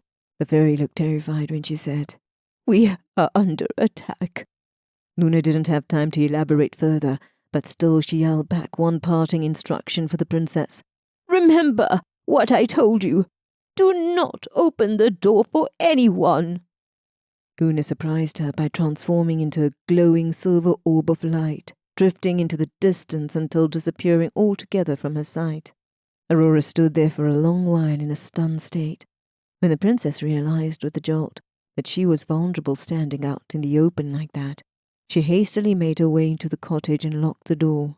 The princess hoped that Luna and Celestia would defeat whatever threat had arrived at their doorstep, and only wished that she could do something to help them. Celestia dodged the surprise attack and stood strong, wand ready in her hand. The dark figure that had attacked her gave a menacing smile. Celestia, at last I have found you. All these years and you had been hiding under my very nose. The creature snarled. It was Malona. She wasn't in a human form, but not yet fully transformed into a monster yet. The creature's eyes started towards the open cave, and she sniffed the air. Ah, so that is where you have been hiding the princess. The creature lunged towards the opening, but Celestia was quicker. She raised a wand and cast a protective spell, bringing the ward back into place. The stone wall sealed with a resounding boom, just inches away from the creature's face. The witch cackled at a failed attempt and transformed back into her human form. It was clever of you to choose the enchanted forest. Cleverer still not to use your magic. But even the greatest of resolve can crumble with time. Malona said with glee. What was the reason, Celestia? Tell me, what made you use your magic? Was it boredom or something else? Celestia was resolute as she said, I will never tell you anything. Fine, keep your secrets. But I can hazard a guess. It had to do with a certain princess. Malona said with a wicked gleam in her eyes. Perhaps her upcoming birthday. How is she, by the way? Celestia scowled at the witch. You will never find her. Malona's green eyes glowed. I found you, didn't I? It won't be too long until I find her too. The golden fairy's light brightened and sparks came off a wand. You will have to go through me first. With pleasure, Malona replied. She swirled a hand, and a staff appeared in it, the orb on top glowing with a menacing green. Any last wish, Celestia? Go to hell, the fairy replied, to which Malona cackled. That is not the insult you think it is, the witch replied. With those words, she launched into an attack. The fairy and the witch battled, evenly matched, their gold and green lights periodically illuminating the dark cave where they fought. Malona cast a spell, and thorny vines sprouted from the cave floor, quickly grabbing hold of the fairy. Celestia swirled her wand, and the vines burned away in her light, but then more grew in their place. As she was battling the cursed branches, Malona continued to throw spell after spell at her, with Celestia dodging each attempt. Celestia possessed greater magic between the two, but since she was out of practice for 15 years, her movements were slower compared to Malona's. Taking advantage of this, the witch conjured more thorny vines, completely encircling the fairy. She cast a powerful spell towards Celestia, who deflected it back with precision. The spell she used bounced back and almost hit Malona, but she skillfully avoided it, just in time. However, with no obstacle in the way, it directly collided with the waterfall curtain, causing the water to evaporate in a hiss of steam. Now the cave was wide open to onlookers below. Anyone could see the intense magical battle between the two beings, the light from their spells freely shooting up towards the sky. Give up now, Malona said to the fairy. Not before I defeat you, Celestia replied, panting. She had burnt up more of the thorny vines, and now sent a burst of golden light towards Malona. The witch placed her staff in front of her, the green orb stopping the attack. Celestia increased the power, sending wave after wave of her blinding light, but Malona only smirked as she raised her staff. Why was she smiling? Celestia wondered. She felt her power slipping away from her. Celestia dropped to her knees, but Malona stood as powerful as ever. What was happening? The fairy finally realized too late that Malona's staff had been absorbing her magic, draining her of her powers. When had the witch learned to do that? Why had she learned to do that? Their magical abilities were completely opposite from each other, hers being of light and goodness, and the other of dark and evil. It was difficult for Celestia to comprehend how her magic could be of any value to the Wicked Witch, especially considering that Malona, with her nature, wouldn't be able to tolerate it for long. Seeing the bewildered expression, Malona laughed. "Celestia, you are finally understanding now. You thought you were more powerful than me and could defeat me. You thought I would only attack, not use defensive magic, but that was your failing." Celestia writhed in pain as Malona siphoned more of her power, stepping closer. Malona stood over the fairy, reaching for her wand. However, a sudden silver light blinded her from the right, and at the same moment, someone struck her from behind. Luna arrived just in time, quickly standing in front of Celestia like a shield. She was not alone in coming to her aid. It was the prince who had bravely struck the witch with the back of his sword. Prince Liam hadn't gone far when he noticed the lights in the sky and quickly made his way back to the waterfall. Reaching there, he saw the intense battle unfolding and recognized Celestia's golden light. Without hesitation, he scrambled up the rocks to come to the fairy's aid. Both Luna and the prince prepared themselves for a brutal battle. However, seeing that they outnumbered her, Malona did something surprising and vanished in a puff of green smoke. Chapter 10. The witch's sudden departure took them all by surprise. Celestia felt grateful that the battle was over, but Malona's unexpected behavior still puzzled her. She had expected the witch to put up more of a fight. It was unlike Malona to flee, unless she was planning something else. "Who was that?" Prince Liam asked, catching his breath. He had scrambled up the rocks as fast as he could. "It was Malona," Celestia replied. Prince Liam's eyebrows shot up in surprise. "That was the witch?" he asked. "Why are you surprised?" Celestia asked. "No reason," Prince Liam replied. "I didn't see her face. Her back was turned to me." "Consider yourself lucky," Celestia replied dryly. "Did she hurt you?" Luna asked, looking at her concerned. "No, she didn't, thanks to you both," Celestia said, wincing. Luna didn't believe her reply. "Then why do you look like you are in pain?" "She took my magic. Well, some of it," Celestia said. "I think she wanted to take my wand, but you stopped her. It is fortunate that I am here then," Luna said.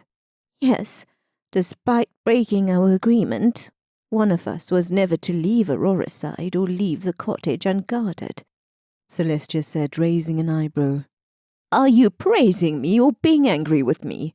Luna asked. "Perhaps the first," Celestia said.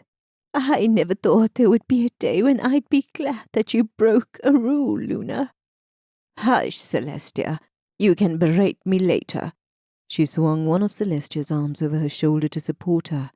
The golden fairy could finally stand, leaning on her friend. Prince Liam was quietly listening while the two fairies were bickering. After seeing that Celestia was all right, he asked, "Do you think Aurora is in danger?" "I am not sure," the golden fairy replied. "I don't sense that she is in danger, but I am not sure for how much longer. We need to move Aurora somewhere else." "You can't be serious," Luna said, alarmed. But the prince perked up at Celestia's words. "Yes, that would be wise, especially considering the Wicked Witch has discovered the entrance," he said. "We still have plenty of enchantments in place," Luna protested. "And that would buy us some time," Celestia said. "We will send Aurora to her parents' castle tonight." Seeing his chance, Prince Liam requested, "I would like to go with her." "No," Celestia said. "You need to go now and inform the king and queen of what has happened. They will need time to make preparations. And in a few days before her birthday, you will leave with her and go back to your kingdom. You will be by yourselves during the journey." "I am honored by your trust," the prince said with a bow. They will go themselves? What about us? Luna asked. Why aren't we going with them? We will stay in the enchanted forest. Aurora is safer without us, Luna. With us, it would be easier for Malona to find her. But Aurora would be defenseless, the blue fairy exclaimed. No offense, she quickly added, giving a side glance towards the prince. None taken, the prince replied through gritted teeth. Celestia said in a grim voice, Aurora will be with the prince, and he is the only one that can end the curse. She didn't wait for Luna to protest further, as she quickly opened a portal for the prince. Prince Liam, walk through here and it will take you straight to Briar Castle. Please convey your message to Aurora's parents, informing them of our plan. They will surely understand. I wish you good luck, Prince Liam. May you remain victorious in your quest. Thank you, the prince replied, stepping away from Luna. Celestia leaned forward and whispered something into his ears, and the prince's eyes went wider. I will do as you say, he promised. Prince Liam took one last look at the open portal, his expression a mixture of curiosity and caution, but he stepped through it without a single word. As soon as he disappeared, Luna rounded on Celestia. I can't believe that you are going to send Aurora with him. I trust him, Celestia replied calmly. I don't like him, Luna said. I get that, but Aurora likes him. She has known him for an instant. How can we even allow it?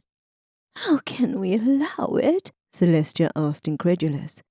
We can't stop her from having her own feelings. We are her fairy godmothers. It is our responsibility to give her good advice and make sure she makes sensible decisions, Luna said. Celestia muttered something in response that was barely audible, but Luna ignored it. What did you whisper to the prince before he left? Luna asked, her tone suspicious. Instead of answering, Celestia made herself busy, focusing on setting up more magical barriers in the cave. With a worried expression, she gazed at the area where the once protective waterfall curtain had concealed the cave. Celestia cast a spell to fix the waterfall curtain, but it didn't work. Only a small trickle of water started, causing her to frown. Are you listening to me? Luna asked, frustrated. Seeing what Celestia was attempting to do, she quickly swirled a wand, causing a gush of water to burst from the top, quickly restoring the waterfall curtain back into place. Celestia's eyes widened in surprise, while Luna's face had on a triumphant smile. Having fixed Celestia's problem, she demanded, Now, will you tell me what you said to him? You are not going to like what I told him, Celestia said. Try me, Luna replied. She crossed her arms over her chest. Celestia heaved a sigh before replying. Okay, but hear me out first. I was thinking, what if the only way to save Aurora is to send her with him? What do you mean, Celestia? What if Aurora and the prince are meant to be together, and we are only being in their way? Luna's response was predictable. She is much too young for one, and inexperienced.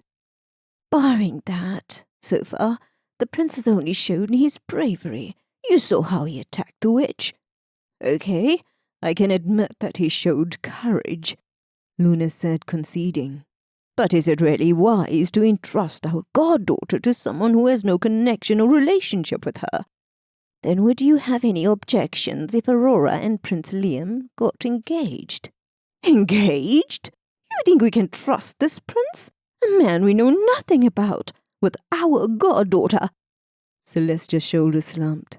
It was just an idea. I put forward the suggestion to Prince Liam. The final decision will be up to him, Aurora, and her parents. Perhaps you are right, Luna said.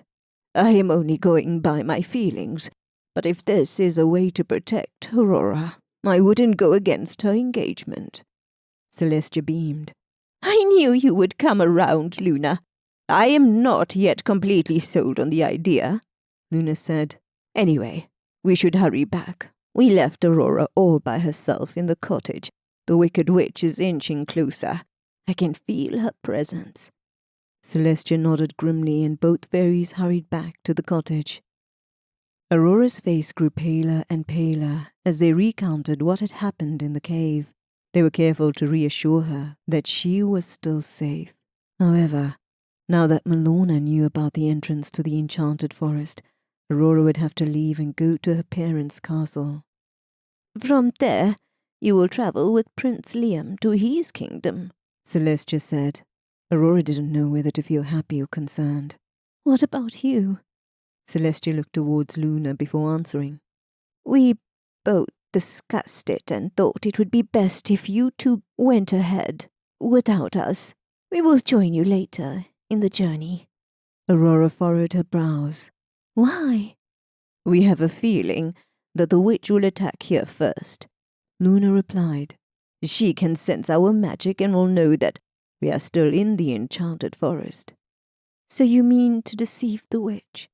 You are giving us a chance to escape undetected while putting yourself in danger?" the princess asked. "I am not sure I feel right about this."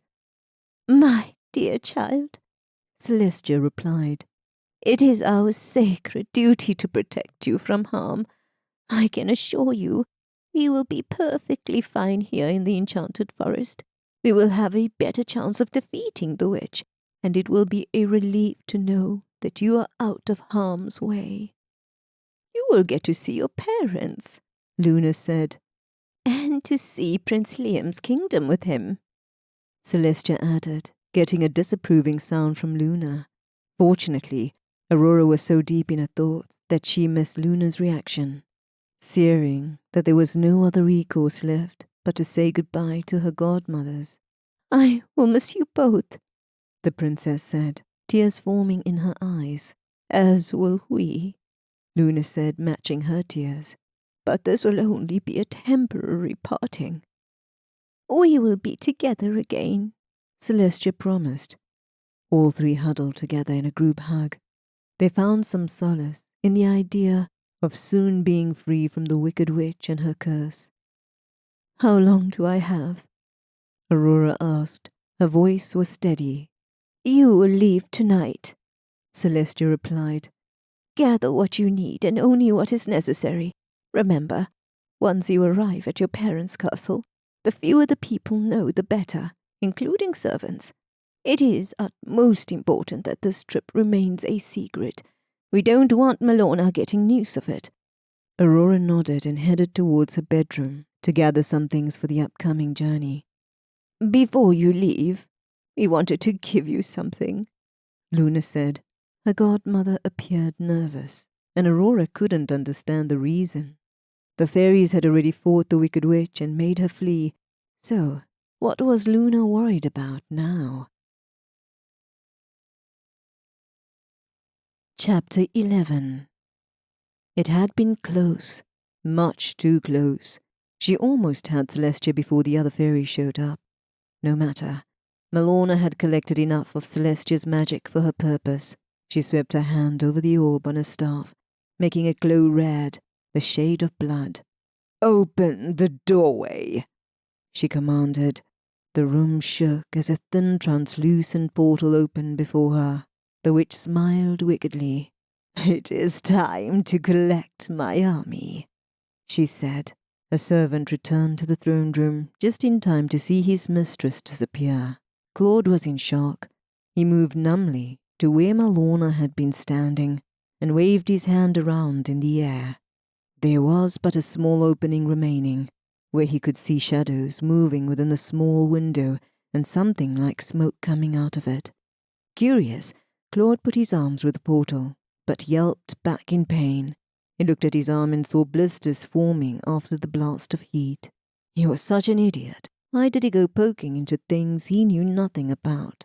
Wherever his mistress had gone was dangerous, perhaps even a different world. Claude shivered involuntarily. What was the witch up to now? More importantly, he wondered, would he still have a job when she returned? A terrible thought took over. If Malona returned, that is, Maybe that won't be a bad thing. Claude shook his head. Who was he kidding? In this economy, and with his skills, he would be lucky if he even got a job scrubbing lanterns.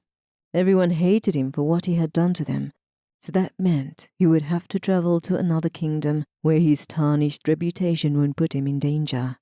The servant rubbed his temple to ward off the headache. Claude fervently hoped that his mistress would emerge triumphant in whatever scheme she had in mind, for his sake, more than anyone else's. Malona was not the only monster in this world, though perhaps she was the cleverest. This world was nothing but fire and dust, but it had what she desperately needed in her own world. The vista here was little more than a burnt wasteland, periodically broken with huge mountain-like structures. The witch saw through the deception as she knew what each of those mountains were.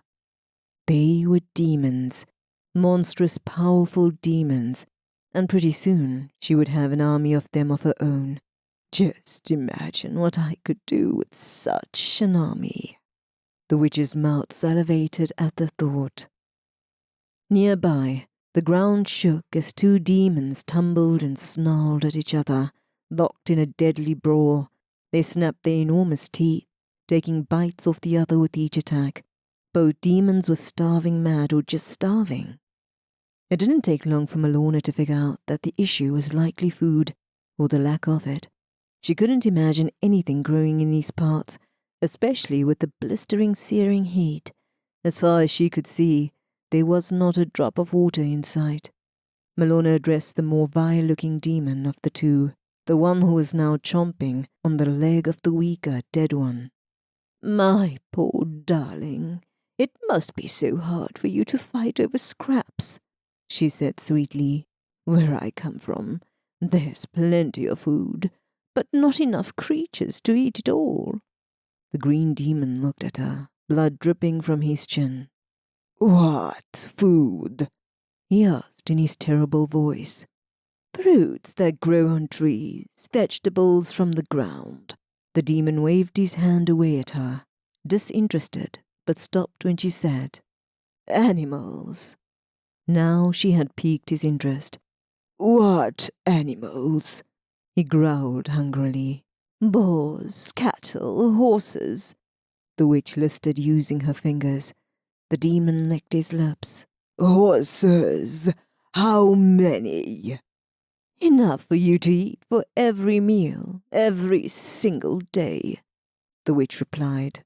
"Will you come to my world? All I ask is for you to join my army." "Can't," the green demon replied. "Demon King, Gorge. Must obey Demon King." So, this vile creature had a name. Oddly enough, it suited him, as he continued to gorge on the dead demon, shamelessly. The witch had to stop herself from throwing up. Malona scanned the horizon, looking away from the gruesome scene of the monster's prey. "Gorge, which one of these demons is the Demon King?"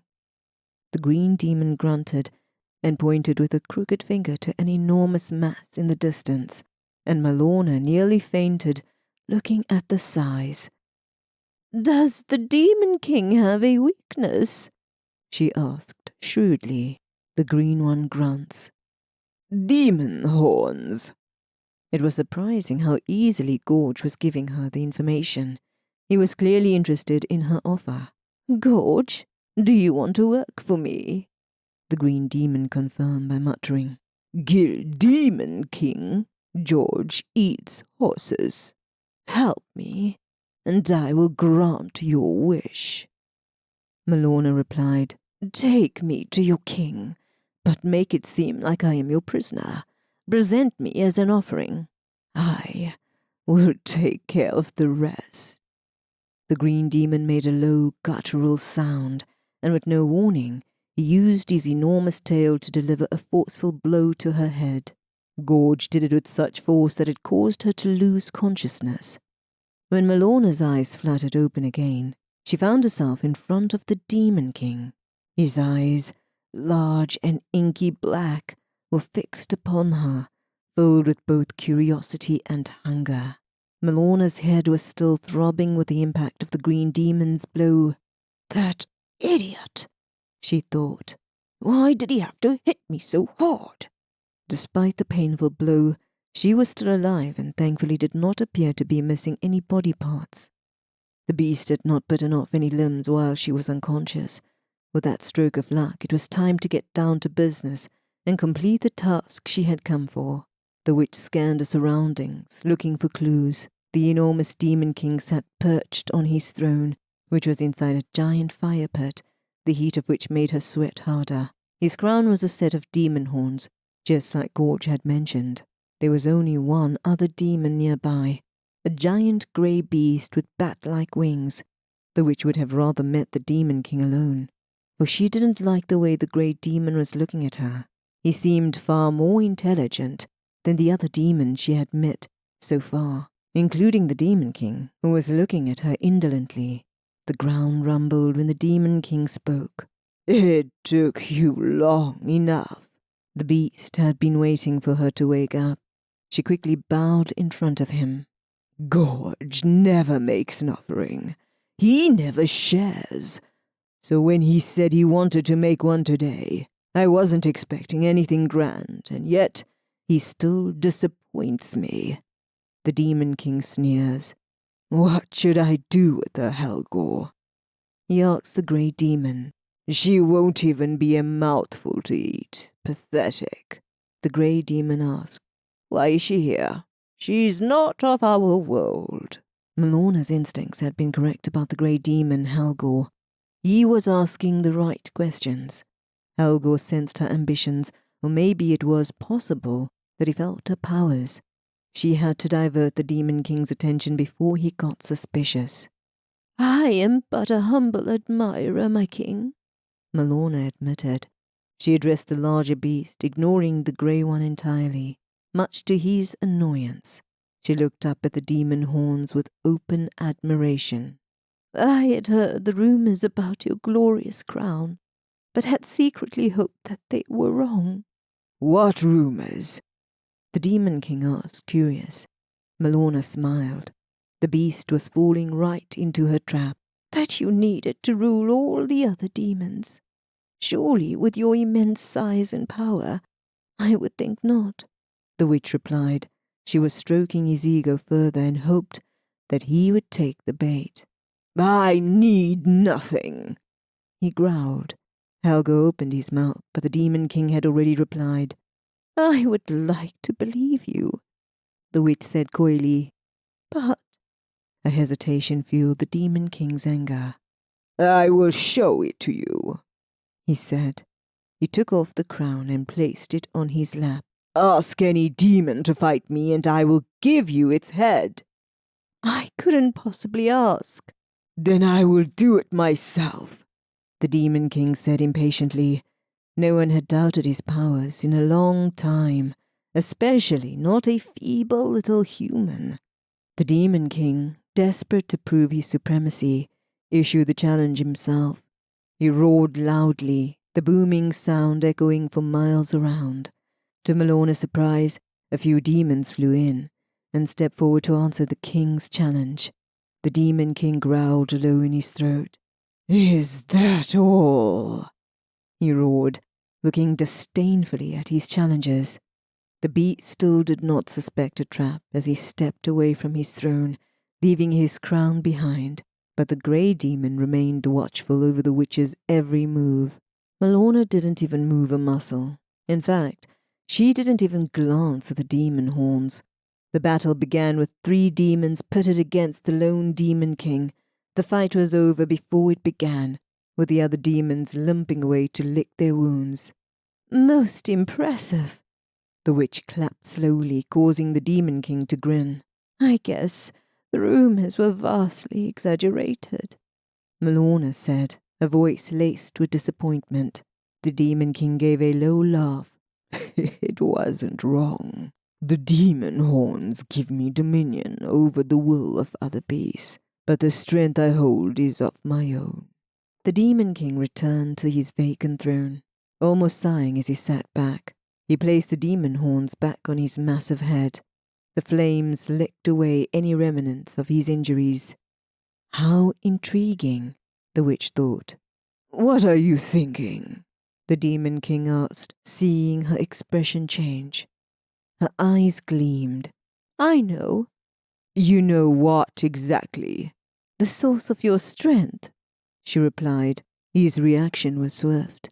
"You are toying with me," the Demon King snarled, irritated. "Perhaps. How could I possibly know?" She looked at him intently. "Mighty King, I have one other request to make of you." The Demon King narrowed his eyes. "What might that be?" "Let me hold the crown in my hands. I want to feel how you feel, if just for once." "Master!" the grey demon interjected. He did not like the power the witch's words seemed to hold over his master. "Hold, Helgor," the Demon King said. "What will this human creature do, anyway? Let her have this wish, for it will be her last." He licked his lips hungrily. "I am getting tired of her. I long to tear her flesh, taste her blood, and lick her bones." Oddly, the witch wasn't afraid. Instead, Malona bowed gratefully.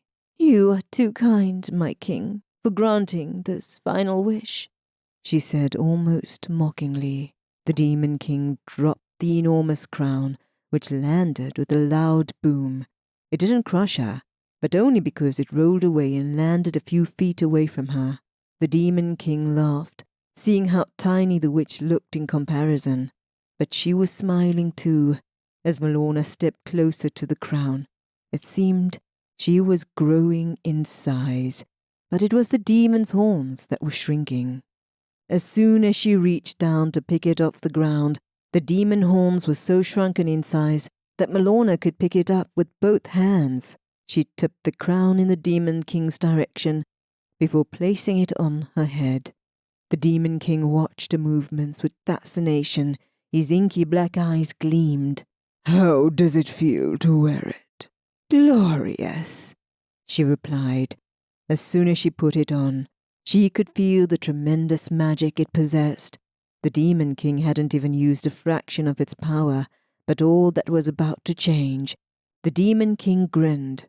"You had your final wish, human," he said menacingly. He spread his wings fully and rose to towering heights. "Any final words before I tear you apart?" "I could ask you the same question," Malona replied, smirking. The Demon King was puzzled at her words, but then he saw the witch bring forward her staff out of thin air. A portal opened right over his throne, bringing with it a cascading waterfall. He heard a hissing sound all around him as the water doused the flames. The Demon King finally realized what had happened, but it was too late. He screamed in agony. "What have you done?" Helgor moved to save him, but the witch raised her hand. "Heal, demon. You are under my command now." Seeing the demon horns on her head meant she was his new master. And Helgor had to oblige. It was already too late for his former master. A pitiful version of the Demon King was writhing on the ground. "But how?" he asked.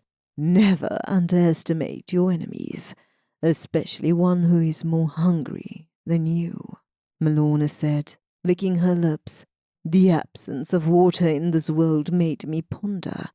Then I sensed the power oozing out from the flames, and I knew." "Who are you?" the Demon King asked. "What are you?" "I am Malona, the new master of this domain," she replied. "All demons shall bow to my will." The Demon King laughed, despite his pain. "They will never listen to you. There are too many and you are only one. They will overpower you."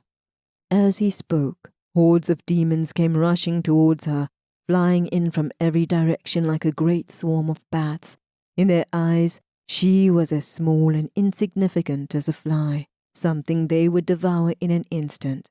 All the demons had gathered to seize the demon throne for their own, but Malona refused to be defeated so easily, even in the face of their overwhelming numbers. She raised a staff and a brilliant green light lit the orb, then shot up towards the sky, transforming the ominous red sky into an eerie shade of green.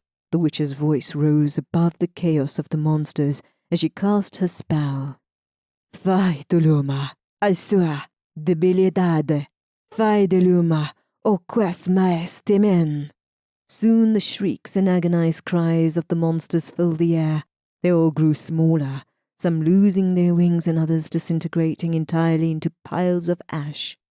The Demon King watched with horror, unable to understand. "What have you done?" he asked the witch.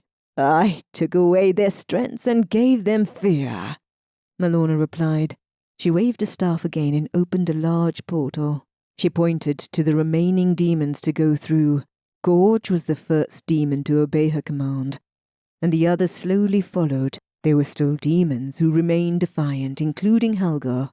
"Why would we follow you?" the Grey Demon asked. "Have I not given you enough reasons?" Malona asked, pointing to the aftermath of the chaos she created. The Grey Demon crossed his arms. "Show us your power." Helga was smarter than the other demons and more powerful too, as he still possessed his wings, even if he shrank in size. The witch knew it would be better if she killed him right there and then. Still, Malona's ego would not let her back away from an open challenge. "I will show you my might," Malona cried. With another spell, she elongated her neck. Her fingernails morphed into talons as sharp as knives. Her skin grew on scales, and soon the witch had transformed herself into a giant dragon. She roared, blasting fire into the air. Her beady dragon eyes looked at Helga with smug satisfaction, and the Grey Demon finally bowed in front of her. The great dragon growled and stepped through the portal back to her realm, and the Grey Demon quietly followed behind. But the beast was already scheming ways on how to defeat her. Chapter 12. Claude had already lost hope of the witch returning and was dozing on her throne when a great portal opened before him on the floor and poured out thousands of monsters. The servant screamed and fell to his knees, terrified by the sight. It was as if hell itself had opened up. As he was saying his final prayers, a green demon advanced toward him with hunger in its eyes. Claude closed his eyes, preparing for the worst, when he heard another roar. Cracking his eyes open just a sliver, he saw a dragon emerging from the portal. The green demon hesitated, but Claude knew there was little hope. It seemed certain that one of these beasts would devour him whole that day. Just when he had lost all hope, the dragon transformed back into his mistress. Claude nearly cried with relief. He quickly hugged her knees, and she shouted, "Get up, you big lug!" "Yes, my highness," the servant replied piteously. "Take our guests to the nearest village, and make sure that they are well fed." Malona said, "Guess? These creatures were their guests?" He felt sick to his stomach. "Let the villagers know these beasts follow my commands, and if they want to live, that they are to as well," the witch said with a smile. "You will bring back as many slaves as we need." "What about the remaining?" the servant asked, shaking. "What of those that oppose?" "Let my demon minions deal with the dissenters," Malona said cruelly. "Go now," she said to the demons. "All except Gorge and Helga." The servant gave another quick bow before darting out of the throne room. The demons followed behind, nipping at his heels, making him run faster. Claude had to reach the village before they caught him and devoured him. "Gorge, Helga," Malona said, "I have a special task for you both." The green and grey demons slowly turned their heads towards her. "What do you want, master?" Helga asked. "I want you to fetch something for me from the enchanted forest," Malona said. The fairies might have believed that they defeated her, But it was time that Celestia and Luna felt the true strength of her powers. Although Luna hadn't meant to give Aurora's present before her birthday, but now with her leaving that night, she felt it was right time to do so. Luna covered Aurora's eyes with her hands as she guided her. Celestia followed behind her, caught up in the suspense. I can't wait to see it, she said. Luna gave back a nervous smile. Me neither, she replied. Her heart was pounding hard, wondering if her goddaughter would like her birthday present. As soon as Celestia laid her eyes on the dress, she let out a small gasp. It was impossible for Luna to know if the other fairy liked it or not, because she didn't say anything. Can I see it now? Aurora asked eagerly. Luna took a deep breath before removing her hands from Aurora's eyes. You can see it now.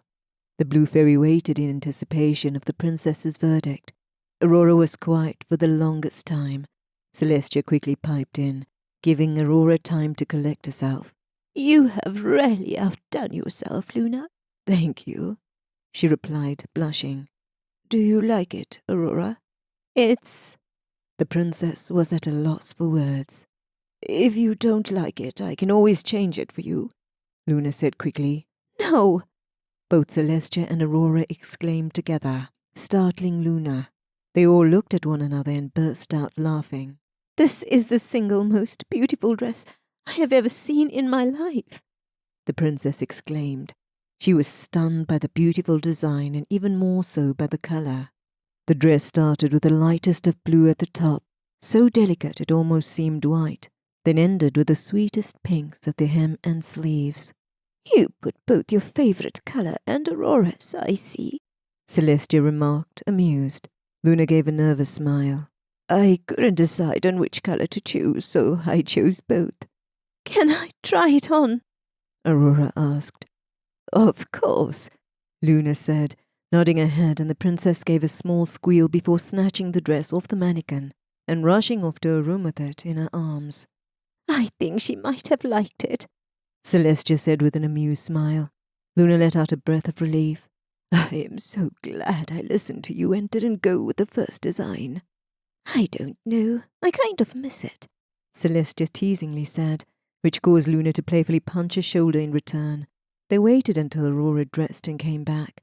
The sight of her in the new dress took their breaths away. She shone like a shimmering jewel. Her smile was the brightest they had ever seen. My dear child, Luna said, clutching both her hands over her heart. You have grown so much. It was only yesterday we brought you here to our little cottage, Celestia said. Aurora wiped the tears that had gathered in the corner of her eyes. Thank you for the beautiful present, and for everything else, Celestia and Luna. Thank you for keeping me safe all these years. There's one last present, Luna said.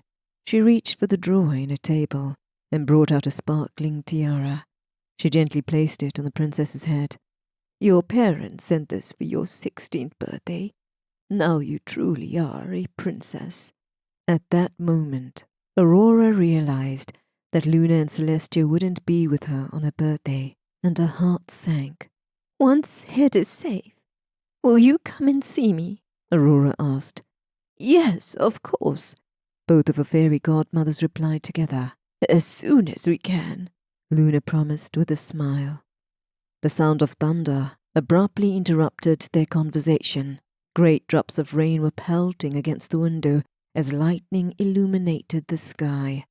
Aurora, who had only ever known clear blue skies in the enchanted forest, immediately sensed that something was amiss. Her intuition proved right when Celestia urgently said, Aurora must leave now. Why? What has happened? The princess asked. Somebody has broken through the magical barrier, Luna explained. Time has run out, my child. You must go now. Celestia quickly opened a portal with a wand, leaving Aurora with no time to ask anything further. Go through here, Aurora. It will take you to your bedroom in your parents' castle. What about you? What will happen to you?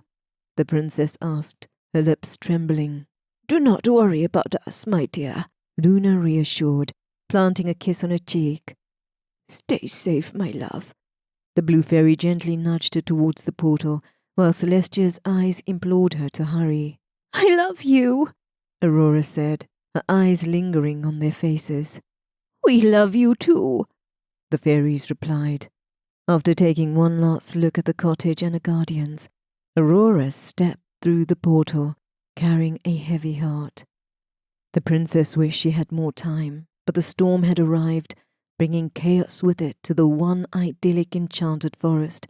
It was no longer safe for her, nor was it safe for Luna and Celestia. The princess was overwhelmed by sadness at their parting. She fervently prayed, hoping against hope, that when all of this was over, she would see her fairy godmothers again. Who is it? Is it Malona? Luna asked as soon as she saw Aurora disappear safely through the portal. She had her wand at the ready, and this time she fully transformed into her fairy form. Her silver wings fluttered gently on her back, poised for flight. The two fairies walked out of the cottage door and gazed up into the skies. It is not the witch, but something else, Celestia replied, squinting her eyes in the distance. I see two shadowy figures, but they do not appear to be of this world. The fairies waited until the two demons landed a few meters away from them, the sights of the beasts filling them with horror. Aurora is safe from them, Luna thought to console herself. Whatever happens to us, she will be safe being away from the enchanted forest. Who are you? Celestia asked the monsters. They only smiled, staring hungrily at them. Why are you here? Luna asked, trying not to be afraid. Wands, give them to us, the green demon said in his terrible voice. Our master wants them, the other grey demon added. The two fairies looked at each other. And who is your master? The witch, came the reply. You are working for Malona, Luna asked, surprised. The demons only grunted in response. The green demon, less patient than his companion, made a sudden lunge towards the wand, but Luna skillfully moved away from his grasp. With a wave of her hand, she conjured a spell, but watched in silent horror as it rebounded off his body, similar to water rolling off an impervious rock. The green demon grinned. Your magic won't work on us, he said.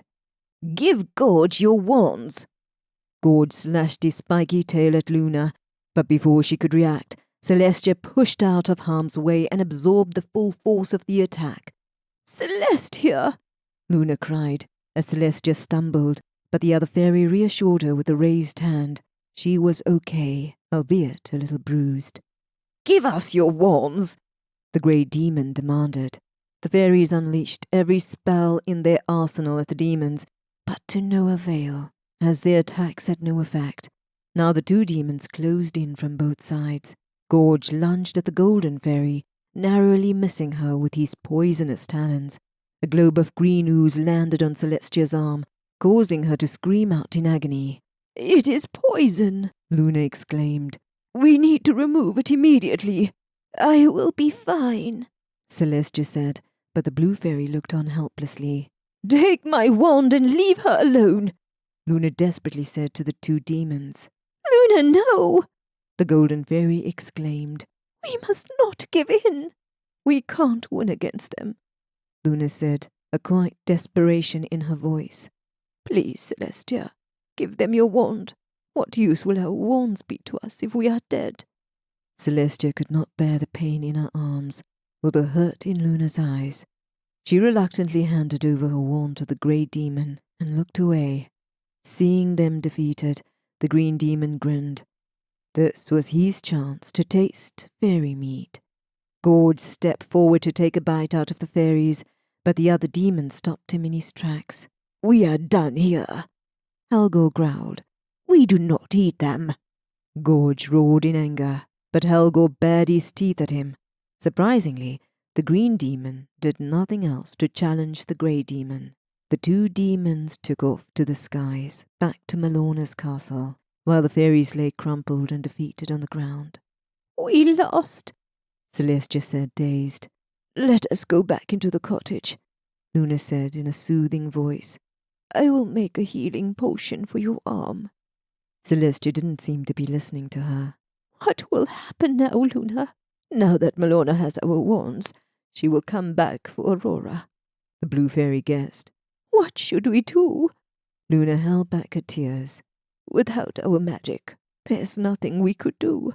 But at least we sent Aurora away at the right time, she replied. Malona doesn't know where she is. The witch will still think that she is here with us in the enchanted forest. That would buy Aurora and Prince Liam enough time to escape to his kingdom, Celestia said. Luna felt skeptical, but she kept her thoughts to herself. Instead, she simply said, Let's hope it's enough. Chapter 13. Prince Liam passed through Celestia's portal and emerged magically on the other side in the throne room of Bry Castle. He didn't have enough time to marvel about the magic. The Prince of Fair Isle shared all his knowledge with the King and Queen of Rivendell, who were equally astonished by his sudden appearance and the message he brought from the fairies. To his immense relief, they took the news well, much to his delight. Aurora's parents were the complete opposite of her fairy godmothers. They are a lot like Aurora, Prince Liam thought. Sweet, trusting, and unassuming. The prince wondered why the wicked witch would target such wonderful and kind people. They did not deserve such a horrible fate, nor did their lovely daughter. Eager to keep their only child safe, the King and Queen of Rivendell readily agreed to have Aurora accompany him to his kingdom.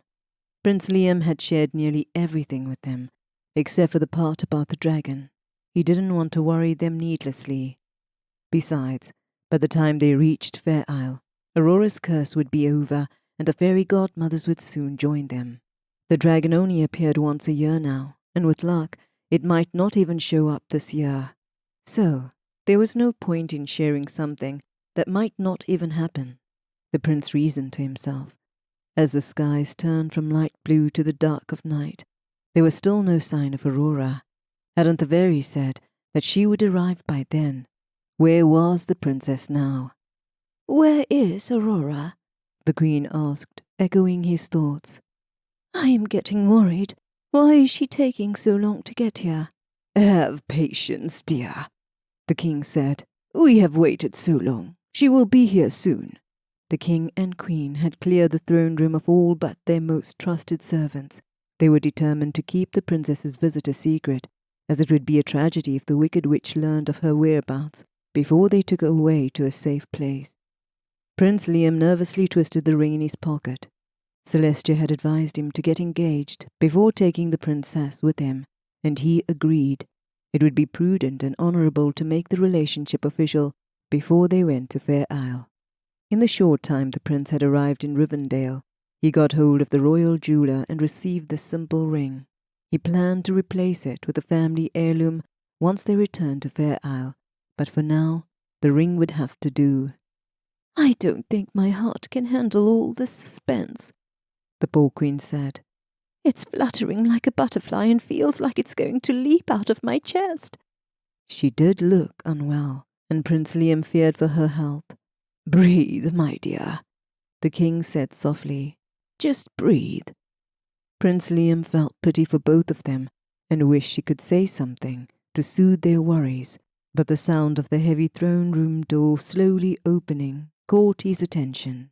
The three shifted their gaze towards the door where the princess was standing, smiling back at them. Aurora! The queen cried, opening her arms for her daughter.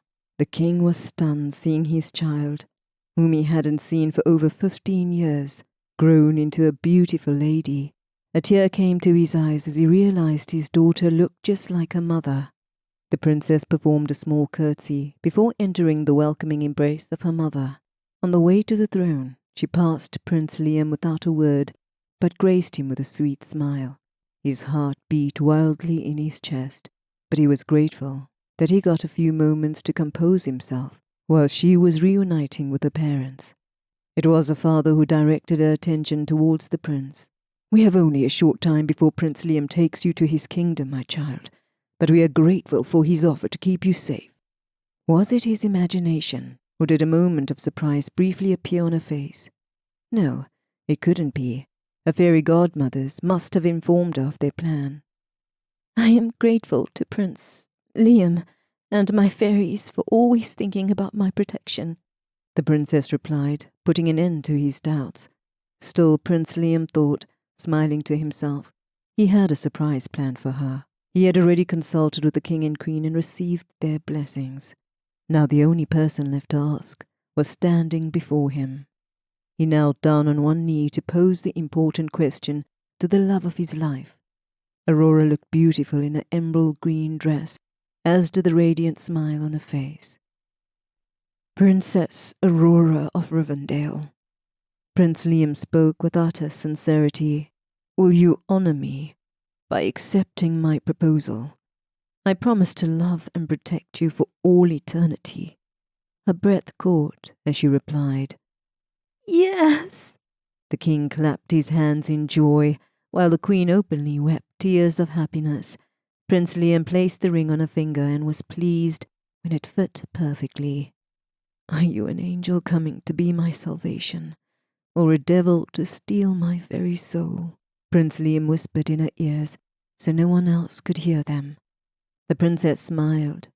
Whatever I am here to be yours. With utmost happiness, the king announced, We will have a grand celebration tonight.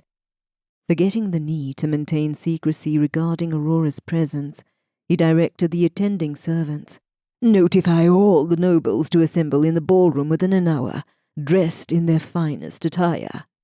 The princess did not object to her father's decision, nor did Prince Liam have the heart to intervene. It was a happy occasion. When else would the king and queen get to celebrate their daughter's engagement?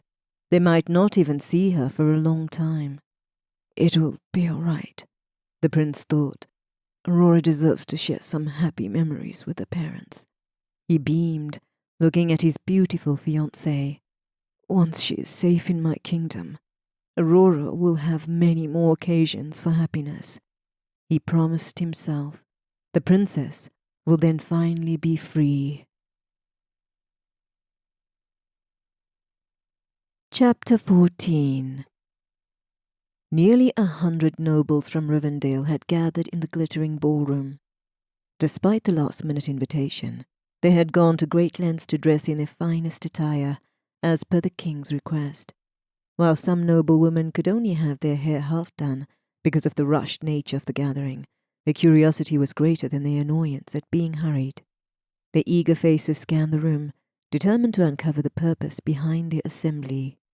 The room erupted with audible gasps at the young princess's entrance, and even more astonishment followed when the king and queen introduced Prince Liam as her betrothed. I thought the princess was dead, they whispered to one another, and then fell silent. The beautiful couple attracted envious stares from the crowd. The orchestra played the happiest tunes to mark the joyous spirit of the engagement, and both the princess and the prince were asked to begin the first dance. All things considering, the announcement went well, Prince Liam said as he took Aurora into his arms. The princess only smiled, not saying much since entering the throne room. Prince Liam attributed a quietness to nerves. He was about to ask how she was feeling, when the sound of shrieks filled the air. Several guards burst into the ballroom and hurried towards the king and queen. Upon hearing the news, both monarchs turned pale. They quickly gave instructions to the guards, who then rushed out on their orders. Something has happened, Prince Liam declared. We need to find out what. Aurora agreed with a nod, and reluctantly they interrupted their brief dance to approach the king and queen. We made a mistake. The king acknowledged the pair as soon as they were within hearing. We should have been more careful. The witches found out about Aurora and have sent her creatures to the castle. My knights have killed many, but more are coming in swarms. The king looked with sorrowful eyes at his daughter. My precious child, our time of meeting has come to an end. You must leave with Prince Liam to his kingdom immediately. I have given orders for our fastest horses to be immediately arranged for the two of you. My loveliest Aurora, the queen said, sobbing. She could not say much more in her grief, but pulled her daughter into her loving embrace. "You must leave now," the king said urgently. "We will hold back the demons for as long as we can while you make your escape." "I understand," Prince Liam said. "I am sorry that our departure has to be this way. Are you ready to leave, Aurora?" Again, the princess only gave a small nod. "This knight will guide you to the back entrance, where the horses will be waiting for you," the king said. "Keep our daughter safe, Prince Liam. We are depending on you." "I will," Prince Liam promised. With their final farewells, he hurried towards the escape route. The queen let out a cry, calling out her daughter's name, yet Aurora remained resolute, refusing to turn back, her gaze fixed ahead. "I would have to do the same," Prince Liam thought sadly. There was no turning back now. The demons had arrived, and if they were here, the witch wouldn't be far behind. If the knight's estimates about the number of demons approaching were accurate, it was only a matter of time before the monsters breached the castle and kill all those they came across. The prince tried to banish the terrible thoughts from his head. His castle on Fair Isle had secret tunnels that led to safety. He hoped that Aurora's parents also had similar safeguards in place. The sounds of battle grew closer. Among the shouts, he heard the growls of monsters, which urged him to move faster. He gripped Aurora's hand, not letting go for even a moment. The princess appeared surprisingly calm, even more so than he did. His heart was beating fiercely, the drumming sound of his heartbeats echoing in his ears. They finally reached the courtyard, and there stood two of the finest horses Prince Liam had ever seen. The young stable boy quickly gave them the reins and was ready to assist the princess on her horse. Prince Liam not only heard the beasts behind them, but also caught a whiff of their stench filling the air. Aurora experienced difficulty in mounting her horse as the animal became frightened and refused to let her come near. In its fear, the horse nearly kicked the princess down and bolted off into the grounds. "I don't know what has gotten into Meadow," the stable boy said, referring to the runaway horse. "Normally she is so calm. Do you have another horse available?" the princess asked. It was the first time Prince Liam had seen her annoyed. The prince's horse remained in its position, albeit with great difficulty. Prince Liam urged, "Forget about the horse. We don't have time. Aurora, you'll ride on my horse." He extended his hand and the princess silently climbed into the horse's back. The demons were closing in on them. "Go and hide," he shouted to the stable boy before spurring his horse to run. The last thing the prince saw was the image of the stable boy running before he galloped deep into the forest with the princess riding behind him on the horse. Prince Liam knew exactly where to go, as the king had already briefed him on the fastest route to Fair Isle. He needed to locate the river, cross the bridge, and then continue following the river on the opposite bank as it flowed out of Rivendell. The challenge was reaching the river safely, as dozens of demons blocked the paths in every direction Prince Liam went. He turned so many times that he eventually lost track of the path and became hopelessly lost. "I don't know where we are," he confessed to the princess, but she didn't seem concerned. "I know exactly where to go," she said, offering him reassurance. "I will guide you there." He quietly followed her directions, and before long they were emerging from the forest, only to find that the river was nowhere in sight. The lack of trees on the land became more pronounced, eventually revealing a looming structure in front of him. It was a Gothic castle, reaching toward the clouds. The castle was a haunting sight, complete with intricate spirals and creepy statues.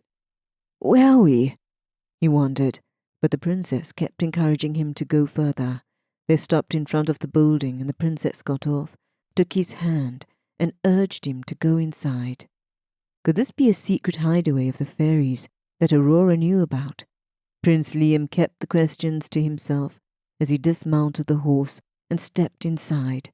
He remained silent until they reached the empty, dark throne room, where a vacant throne sat in the center. Aurora surprised him by letting go of his hand and climbing onto the dais. She settled gracefully onto the throne and flashed him a mysterious smile. "What are you doing, Aurora?" the prince asked, feeling puzzled. Her response was cryptic. "I think you know." "Where are we?"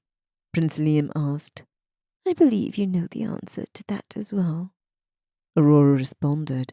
She clapped her hands, and shadows emerged from the corners of the room in response.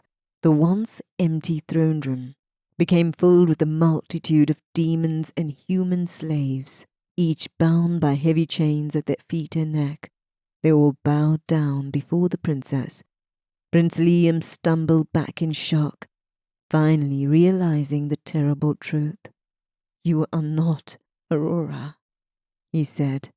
The imposter princess smiled. "I knew you would figure it out." Chapter 15. The princess waved a hand and a staff appeared, transforming her into her true self.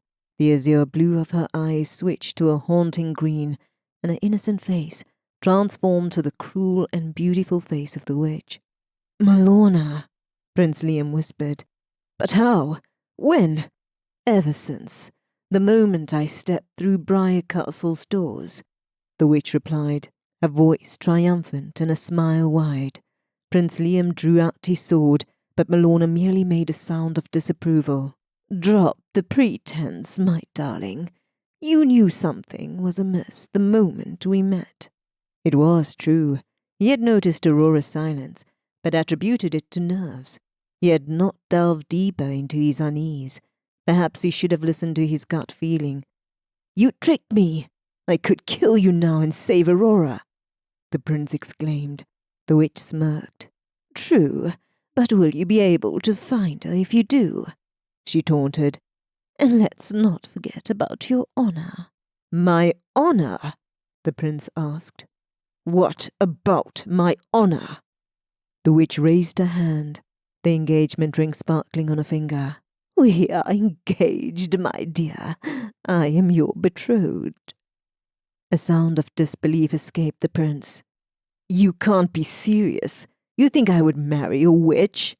"I am a witch, yes, but I am also a woman whose finger you placed the ring on and promised to be faithful to. Despite your deceit?" He spat venom in his voice. "But I didn't deceive you, dear prince.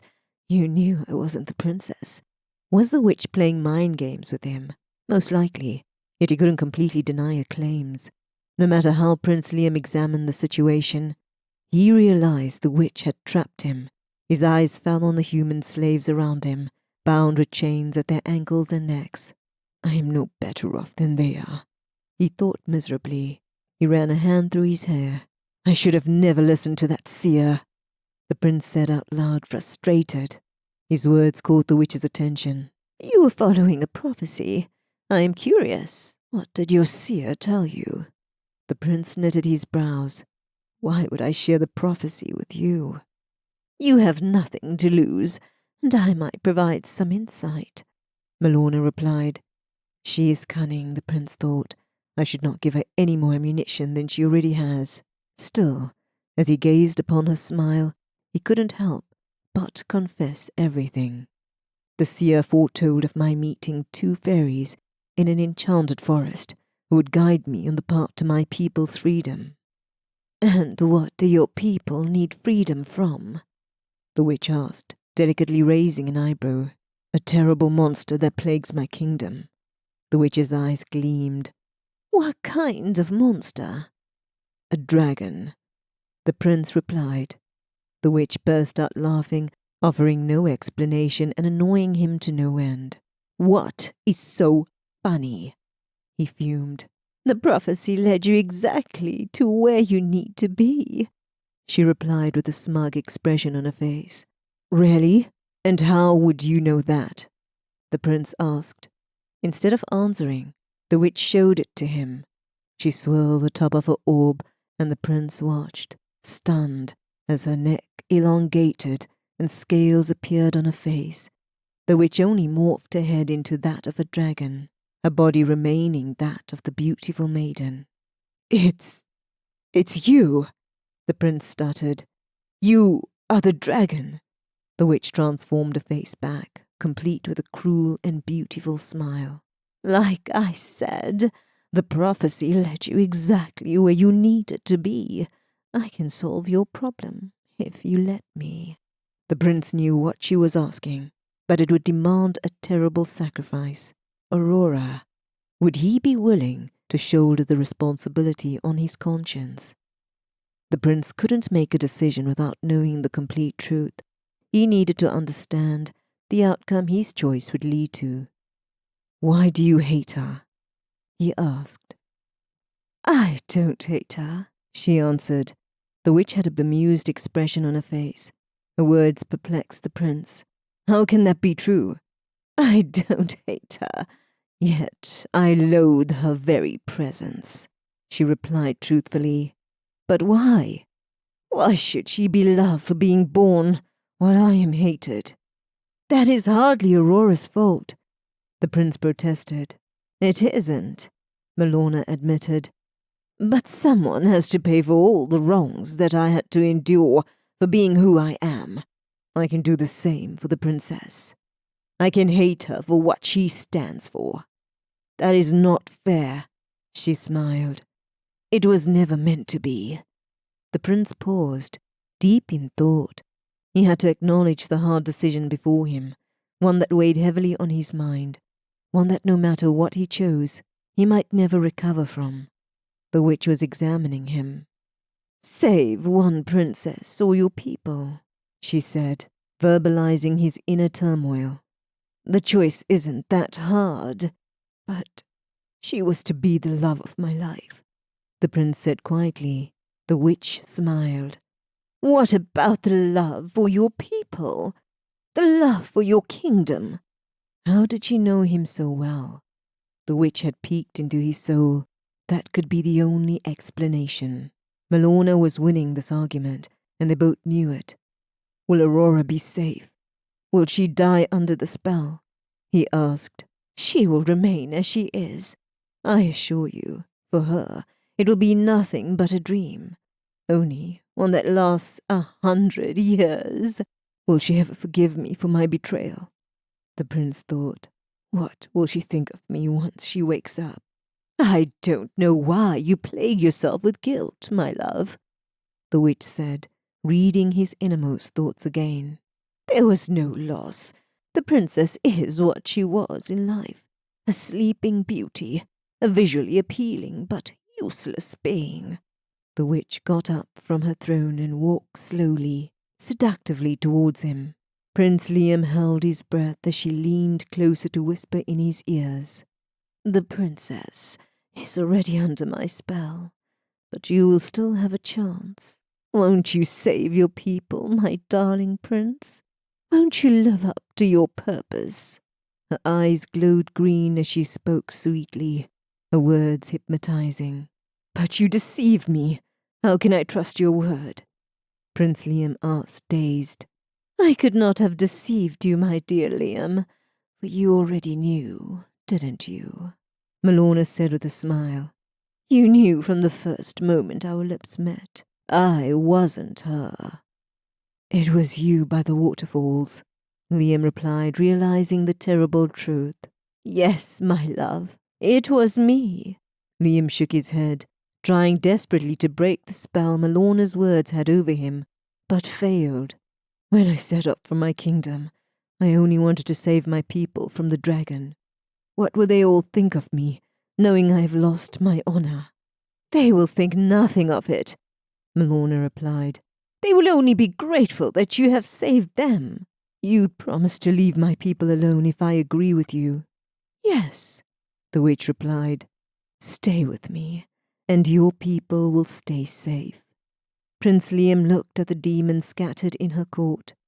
"Promise me that will include their safety from your minions as well," he insisted. The witch displayed a slight sign of annoyance, caught off guard by the stipulation. However, she agreed at the end. "You have my promise." "Very well, witch. I will stay with you," Prince Liam said, finally defeated. The witch was still not pleased. "Will you only refer to me in that manner? We are, after all, betrothed," Malorna said. Prince Liam gave in with a slight bow. "Very well. I will stay with you, dear Malorna." "Now you finally see sense," the witch said. "I almost believe your words." To prove his devotion, the prince took the witch's hand and tenderly placed a kiss on the back of it. The moment his lips touched the skin, a ring materialized on his finger. A single black, thorny vine wound tightly around it. Despite the pain from the thorns digging into his skin, he maintained his composure and refrained from flinching. Prince Liam observed that the simple ring he had given the witch took on the same appearance as his own, creating matching rings that made him feel queasy. Malona ordered her servant to bring forth an additional throne for her prince. Once it was arranged, he silently took his seat beside her. "Can you please tell me how it happened?" Prince Liam asked. He thought that she would refuse, but Malona had been eagerly awaiting the opportunity to gloat about her victory. "It appears everyone was more focused on Aurora's protection than the princess herself," she said. "Ha! She touched the spindle so quickly and succumbed to my curse with such ease. It was pathetic." The prince closed his eyes in pain, unable to hear her cruel words. "She never asked for any of this." "No, but she never prepared herself. I could even say that she accepted a fate, just like you have accepted yours." Prince Liam stayed quiet at her devastating words. "I cannot live with this guilt. To know what has happened to her," he thought. "What will happen to Aurora?" he asked desperately, searching for a way to soothe his guilty conscience. "Why concern yourself needlessly? Maybe another soul will have pity on her. Who knows? More likely the princess will wake up in 100 years' time." "Well rested," Malona said with wicked amusement in her voice. The prince groaned in pain. "What have I done? Humans are especially adept at torturing themselves at what they perceive are their mistakes," she scoffed. "Still, if you think that what you did to the princess will keep you up at night, I can offer a simple yet effective solution." The prince knew in his heart that he should not listen to her cunning words, yet he couldn't resist asking. "What might that be?" "You cannot regret it if you do not remember." Prince Liam was stunned. "You will take away my memories?" "Yes. Let me ease your pain," the witch offered.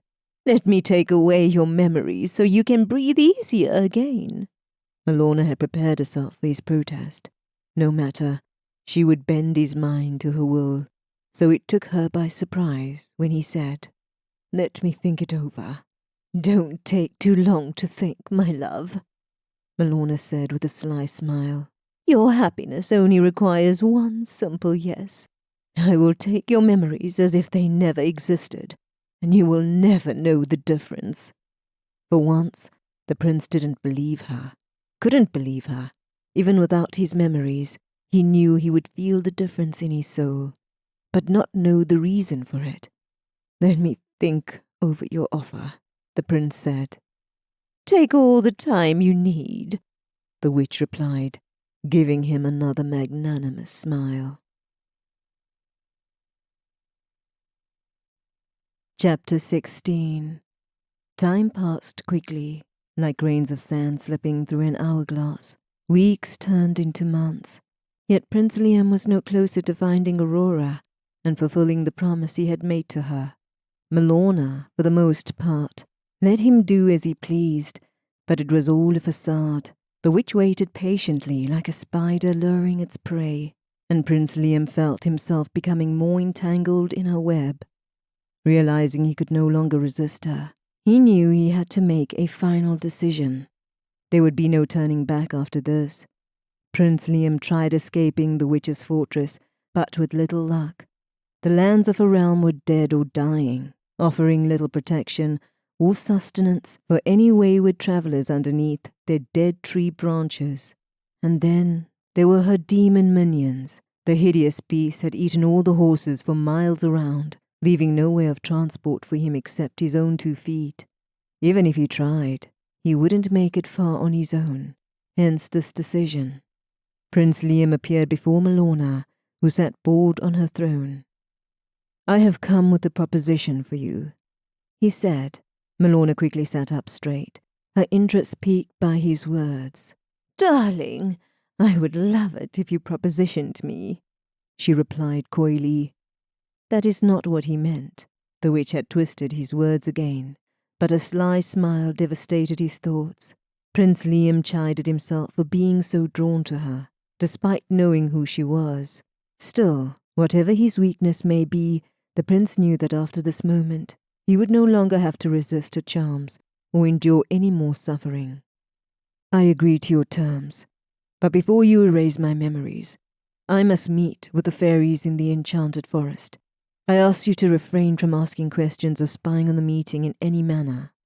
The prince could see the million questions forming in her head, but the witch resisted asking them. Knowing that she had the fairies' wands, there was not much either Luna or Celestia could do to help the prince. "Very well, consider it done," she said in a magnanimous tone. "Helga will take you there." The witch had agreed much too quickly, he thought. She had probably resolved a curiosity by assuming he was going to the fairies, to ease his guilt and ask for their forgiveness, and she wouldn't be wrong in her thinking. Only he hoped to do something more. Prince Liam tried not to dwell on the indignity of being carried by the grey demon, feeling much like a sack of potatoes. Given what he was about to do, he definitely didn't deserve any special treatment. The prince only hoped that the fairies would forgive him in time. He wouldn't be able to forgive himself if he was in their position. The enchanted forest was a shade of its former self, the atmosphere grim. Even the trees were still and not a single bird sang among the silent branches. Helga dropped him a few feet from the sky, but by sheer luck, he landed on his feet. The prince took a deep breath before knocking on the cottage door. It was the golden fairy, Celestia, that opened the door, and he was glad for it. Prince Liam needed a few moments to compose himself. He was instinctively aware of Luna's dislike towards him, and perhaps after today, she would be more than justified in her feelings. "Prince Liam," Celestia exclaimed. "we hadn't heard a word from you in months. We tried so hard to contact you on Fair Isle, but no one seemed to know where you were. How is Aurora? Is she all right? Is she somewhere safe?" "Can I come in?" the prince asked, and the fairy stepped aside to let him in. Luna arrived closely behind Celestia, a slight frown on her face. The prince braced himself. "I am afraid that I have bad," the blue fairy interrupted him. "Before you say a word, you must know that Aurora's mother is here. The queen is unwell and is resting upstairs, so whisper whatever you have to say." Luna knew or sensed why he was there, and that he didn't have great news. This made his confession both the most difficult and simplest thing he had to do. She wasn't expecting him to be the hero he wasn't. "I'm sorry to hear about the Queen's health," the prince said with sincerity. "I hope that Aurora's father is faring better." "The king was gravely injured when the demons attacked the castle. He passed away shortly after. His gravesite is here in the enchanted forest, beneath the magnolia tree, if you like to pay your respects," Celestia replied, and the bad news kept on coming. Prince Liam felt his heart being ripped apart with each passing moment. Luna didn't give him a moment to mourn. "Where is our goddaughter?" she asked. "Please tell us you have kept her safe." The prince remained silent. "Where is she now?" Celestia asked. "I don't know," he replied. "What do you mean you don't know?" the fairies asked, aghast. "The witch deceived me," Prince Liam said. "I never met Aurora at the castle. Milorna had taken on the princess's appearance." Luna's lips were trembling. "Where can she be? What happened to her?" "I was hoping you could tell me by using your magic." "Milorna took both our wands, and without our magic, we cannot help you," Celestia said. This was another terrible setback. Now, without the fairies being able to help him, his decision seemed all but imminent. "I was able to learn some things from the witch," the prince said. "She said that Aurora touched the spindle." The fairies gasped. "So she's under the curse?" The look of horror on both their faces intensified his guilt. "Yes, and she is to remain so for 100 years," he said. "But you will find her long before then, won't you?" Celestia had taken his hand into hers, almost as a silent plea. "I am sorry that I can't go looking for her. I have, however, made a bargain with the witch, a bargain which will ensure that Aurora remains safe." "That is not the promise you made to her," Luna said angrily. "My hands are tied. There's nothing that I can do," the prince said weakly. "I know I am in no place to ask, but I had a favor to ask of you. I have a letter for Aurora when she wakes up. Can you please give it to her?" Prince Liam quietly handed them an envelope with a wax seal bearing his royal emblem. It was addressed to Aurora on the front, his final message for the princess. "Why would we do anything for you?" Luna exclaimed, but Celestia urged her to calm down. She is the one who accepts the letter in his hands. "I'm sorry," the prince mumbled. "I'm sorry for everything." The prince turned to leave, but noticed a shadow in the corner of his eye. With horror, he saw the queen standing at the entrance of the living room. Aurora's mother appeared visibly pale. At some point during the conversation, she had come downstairs and heard everything. The prince couldn't meet her eyes or the accusation that lay in them. Overcome by cowardice, he muttered a brief apology before swiftly making his exit from the cottage. "Where is Aurora?" the queen asked the fairies. They could tell by her voice that her heart was breaking. "She is still alive, but beyond that I cannot see anything more," Luna replied sadly. Unable to bear the loss of both her husband and a child, that was the last thing the queen heard before she collapsed on the floor. Chapter 17. As soon as the prince stepped away from the cottage, the grey demon appeared. "We must take you back to the witch," it insisted. Prince Liam closed his eyes in frustration. He had hoped that the beast would somehow magically disappear, that it would behave like the other demons, be flighty and easily distracted, but the grey demon was still there, stubbornly insistent that they return. The prince couldn't leave now. Hadn't Celestia mentioned that the king's grave was nearby, under a magnolia tree? He felt he should pay his respects before leaving, but looking at the dense forest, Prince Liam lost courage once more. Perhaps it was best for him to leave the enchanted forest immediately, as being there only brought painful memories and feelings of guilt for him. "I'm sorry," Prince Liam said, looking towards the forest. He hoped that the wind would carry his apology to the late king. "You shouldn't be so hard on yourself," said a small voice in his head. Even Celestia and Luna were not able to defeat the witch. Despite everything that occurred and the mess he created, the prince succeeded in giving the letter to the fairies. Maybe once she read it, Aurora would find it in her heart to forgive him. The letter was just one part of his plan, which he began devising immediately after striking a deal with the witch. Prince Liam still had another crucial task ahead of him. "There's one more place I wish to visit before we return," Prince Liam stated. He knew it wasn't part of the agreement with the witch, but he felt compelled to make one last attempt. This could be his only opportunity, and it depended heavily on the generosity of a demon. Helgo shook his head from side to side. "We must go back," the demon insisted in his terrible voice. "The witch is waiting." "Noble beast, I'm begging you. Please take me to Lion's Helm. Take me to their king," Prince Liam said desperately. "He is the only one that can help us." "Us?" the demon asked. "Helgo doesn't need help." Prince Liam quickly thought about how he could convince the grey demon. "You are not of this world, Helgo?" he asked. "We are not," the great beast replied slowly. "You can't be happy being away from your world?" the prince asked. "Malorna has trapped all of you, like she has trapped me." The demon remained silent, still a solemn statue. "He doesn't care," the prince thought in despair. "He won't listen to me." The demon's indifference nearly broke Prince Liam's resolve, but he pressed on. "Won't you do anything to defeat the witch?" The grey demon only grunted. Prince Liam didn't know if the beast even listened to him as he gripped both of his arms and took off to the skies. The demon's skin felt cold and hard, just like his heart. The prince was lost in thought and not paying attention to the landscape below. However, when he realized they had been flying for a longer time than expected, he glanced down.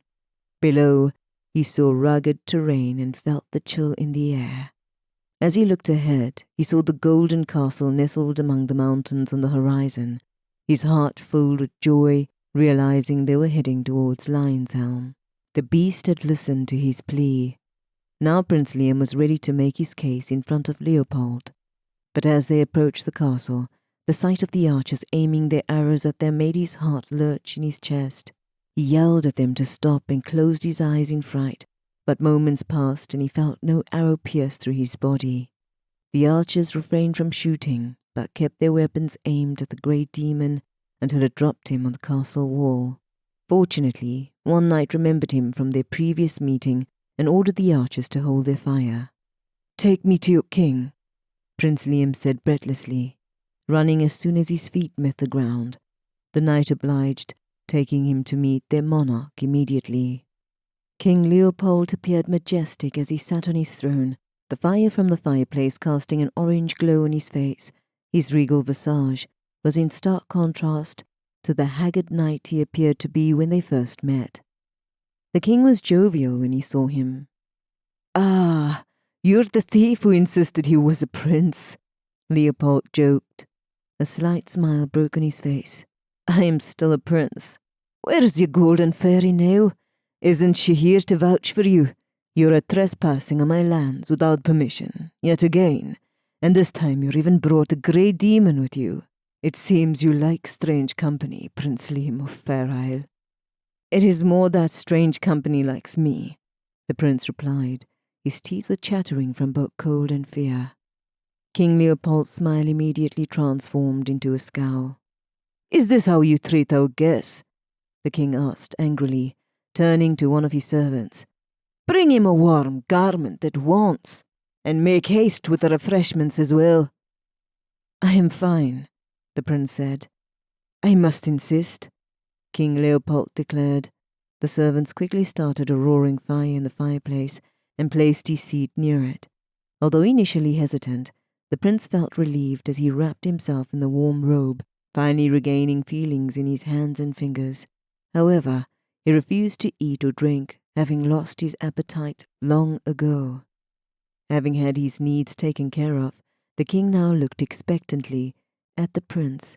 However, the prince didn't know how to broach the subject with him. Prince Liam looked around, trying to find another topic of conversation. The large banners hanging in the throne room caught the prince's attention, each bearing the image of two roaring lions circling each other, similar to the design found on the king's sword. "That emblem is quite intriguing," he remarked. To his surprise, King Leopold scoffed. "It's based on a prophecy. You know how those are. I'm all too familiar with such prophecies." The prince sighed. "Well, at least it's not my problem. It's for future generations to worry about." The king chuckled. "And how can you be so certain of that?" "I've already fulfilled one prophecy by obtaining my sword. I believe that's enough for one lifetime." The king responded. The prince couldn't determine whether the king was joking or being serious. He stayed quiet, hesitant to reveal his troubles, but King Leopold's curiosity got the better of his manners. "How is the girl of your dreams? The princess you described as being lovelier than a rose, and whose eyes were as blue as the azure sky." He had a teasing grin on his face. Prince Liam knew that he could no longer avoid the conversation. "I've come here to ask for your help," he said, urgency in his voice. With time running out, he knew he had to be direct. "You are my last hope." King Leopold listened gravely as Prince Liam relayed all that had happened in Rivendell, but the prince omitted the part about his latest deal with Malona. "I'm asking you to protect my people," he finally said. "What about the princess? Will you not look for her?" King Leopold asked. Prince Liam winced. That had been his mission when they last met, but it felt like a different lifetime. He was a different person back then. I can't do anything for her, Prince Liam replied, ashamed. The king looked at him with scorn. I was wrong to call you a thief. You're far more despicable. Call me any names you want, but I've always been a diplomat, not a fighter. And now you're a neither, but a coward, King Leopold said coldly. Prince Liam took the abuse without complaint. Will you help protect my kingdom from the witch and her demons? Fair Isle, my kingdom, is located to the east of your borders. Will you help save it? Celestia assured me that you would make a great king and leave behind a worthy legacy. I will do it. If I am unable to do so in my lifetime, then will those after me until the witch is dead. The King of Lion's Helm promised. I will also order my knights to search for the lost princess. You can try. Do what you can for her, but the witch is confident no one will find her, Prince Liam thought glumly. The prince, however, kept his pessimism to himself and simply nodded in response to the king's offer. Thank you, he replied. I must return now to the witch. You can stay here in Lion's Helm, the king offered. I will not bring my trouble to your kingdom, Prince Liam replied. This is the hell that I created, and now I must face it. If you can stay longer, I will have my army prepared to attack the witch's castle, King Leopold stated. The prince shook his head. The demons are in too great a number, and I do not want to be responsible for all the bloodshed. Reflecting on the debts he had caused, including the late King of Rivendell, Aurora's father, the prince admitted, I have already caused too much death. The King of Lionshelm listened solemnly, and for the first time felt sympathy rather than contempt for the prince. I now understand that you are in a difficult position. He expressed his well wishes to him, saying, I wish you well, young Prince of Fair Isle. Perhaps we will meet again under better circumstances. With a polite bow, the prince acknowledged the king's words, but deep down he felt they were futile. Only Prince Liam knew what awaited him, and his heart told him he deserved what was coming. Chapter 18. Prince Liam took a deep breath. He had already done all that he could. Although he failed to rescue the princess, he took solace that she would remain alive once the deal was done. King Leopold had promised to help his people, and if the witch kept a promise, the dragon would no longer be a threat to them. I am ready, he replied. My love, once I take your memories away, they will no longer haunt you, Malona said with a smile. You will be free of all your burden and your guilt. Yes, of course, he said. The witch gave him one last smile before beginning her chant. The orb of her staff glowed, bathing the entire room in green. He closed his eyes, his last thought being his dance with Aurora in the meadow. It is done, the witch said. When the man opened his eyes again, his mind was shrouded in a fog that he couldn't seem to shake off. As the moments passed, the fog turned into a solid wall. Malona studied his bewilderment with deep interest. Do you remember who you are? She asked. I am... A blank expression remained on his face. I was hoping you would tell me, the man said, finally defeated. He couldn't remember who he was, no matter how much he tried. The witch didn't answer, but looked towards her servant. He will be our new gardener. Take him there. Claude looked confused. He looked at the prince and back again to the witch.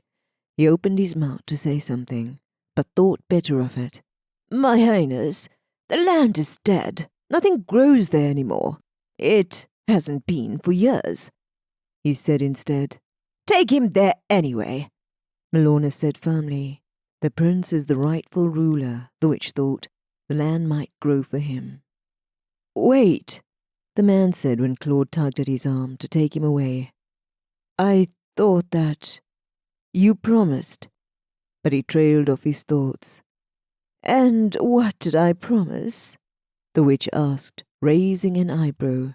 "You promised me something, but I can't remember what it was." "It can't be that important if you don't remember," Malorna replied. The man couldn't argue with that logic.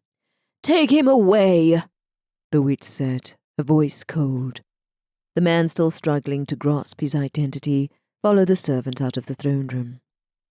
As Claude led him away, Liam couldn't help but feel a sense of loss.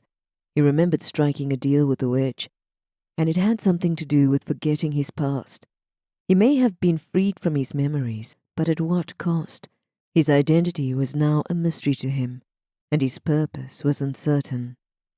Liam silently trailed behind the witch's servant as he led him to his new life. Hobbling a few meters in front of him, Claude took him to a dead patch of land, saying, "Good luck," before scurrying away. Claude hadn't been joking when he said that the land was barren. It was deader than his memory, yet the gardener had nothing else, no other purpose that he could remember. He may have lost his memories, but he had gained a new beginning. With a deep breath, and only a rusty shovel for a tool, Liam began to dig. He wanted to plant the seeds of a new future, not just for himself, but for all those around him. The gardener worked hard with not much to show for it, except a single sprout from an apple seed. The land remained sparse and lifeless for miles, all except for the tree in the castle's courtyard. The gardener, now an old man, had committed his entire life to his craft, and a single extraordinary tree represented the culmination of his life work. He had brought life and light to a world that had been shrouded in darkness for far too long. The apple tree seemed strikingly out of place for its lush green colour amongst the bleak grey, but the sight of it made the old man happy. It took decades before the first fruits appeared, and they were extraordinary as they were unusual. There were two on each half of the tree, an apple rich red in colour, and the other a luscious green. Which one would he eat first? He took a bite of the green apple and nearly choked on it. He found it inedible, for it tasted as bitter as truth. Curious, the gardener now took a bite of the red apple. The colour reminded him of someone, a beautiful girl, whose lips were the same colour. The memory was fleeting, but he felt an intense ache in his heart, as if he had done something terrible to her. The fruit was sweet, almost heavenly. As he savoured the taste, he pondered how to describe it.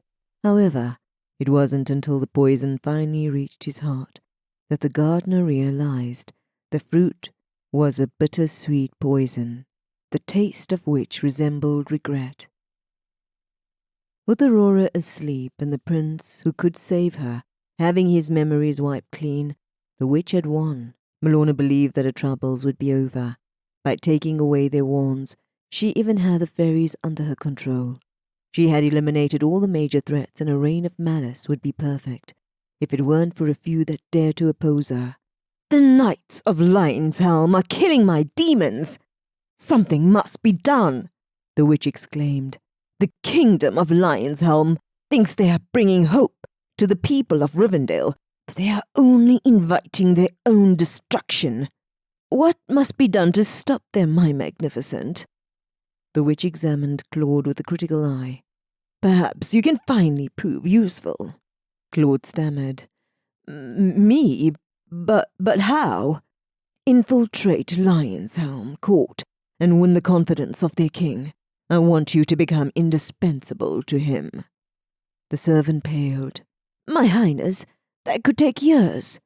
"I don't care how long it takes," the witch said coldly. "I will use my spells to help you. If, however, you think of returning before you succeed, you will be as good as dead." Claude gulped. He didn't dare say anything contrary to the witch's words, remembering well the chokehold her spell had on his tongue. "What after I am successful in becoming the king's confidant?" he asked meekly. "Then you spread your poison," the witch replied. "Crumble the walls of his courage. Break his kingdom from within. I want the great kingdom of Lion's Helm to fall on its knees and their king destroyed." Yes, your magnificence, her servant replied miserably. Claude wouldn't succeed, nor would his son, but the task would eventually fall on his grandson, Mortimer. He would prove to be the most cunning and ruthless of the witch's servants. Mortimer's unending ambition would even lead him to attempt to seize the throne for his own. Chapter 19. Without their wands, the fairies could not know where the princess had disappeared to. They hoped to hear even a whisper of her whereabouts from their animals or from any passing travellers, but no one had seen the princess, nor could they find her. As Aurora stepped through Celestia's portal, she entered Briar Castle for the first time in years. Her bedroom was vastly different from what she had imagined. She, for one, hadn't expected it to be located in a tower all by itself. In the cottage, her room was situated between Luna and Celestia's, so they were always coming and going by her door. The isolation was jarring, as was the quietness surrounding her. Her bedroom was in a circular layout, and had a single window with natural light coming inside. As the princess peered out, she caught sight of a wide open field, and not much else. From the window of her room in the cottage, the majestic trees of the enchanted forest obstructed the view, but now the trees appeared distant beneath her. Once more, the unfamiliar view created unease within her. Aurora felt lightheaded as she gazed from such a great height. With haste, she distanced herself from the window and clumsily sat on the bed. Being in the strange new room made her feel thirsty. When her eyes fell upon the glass of drink on her table, she was flooded with a feeling of relief.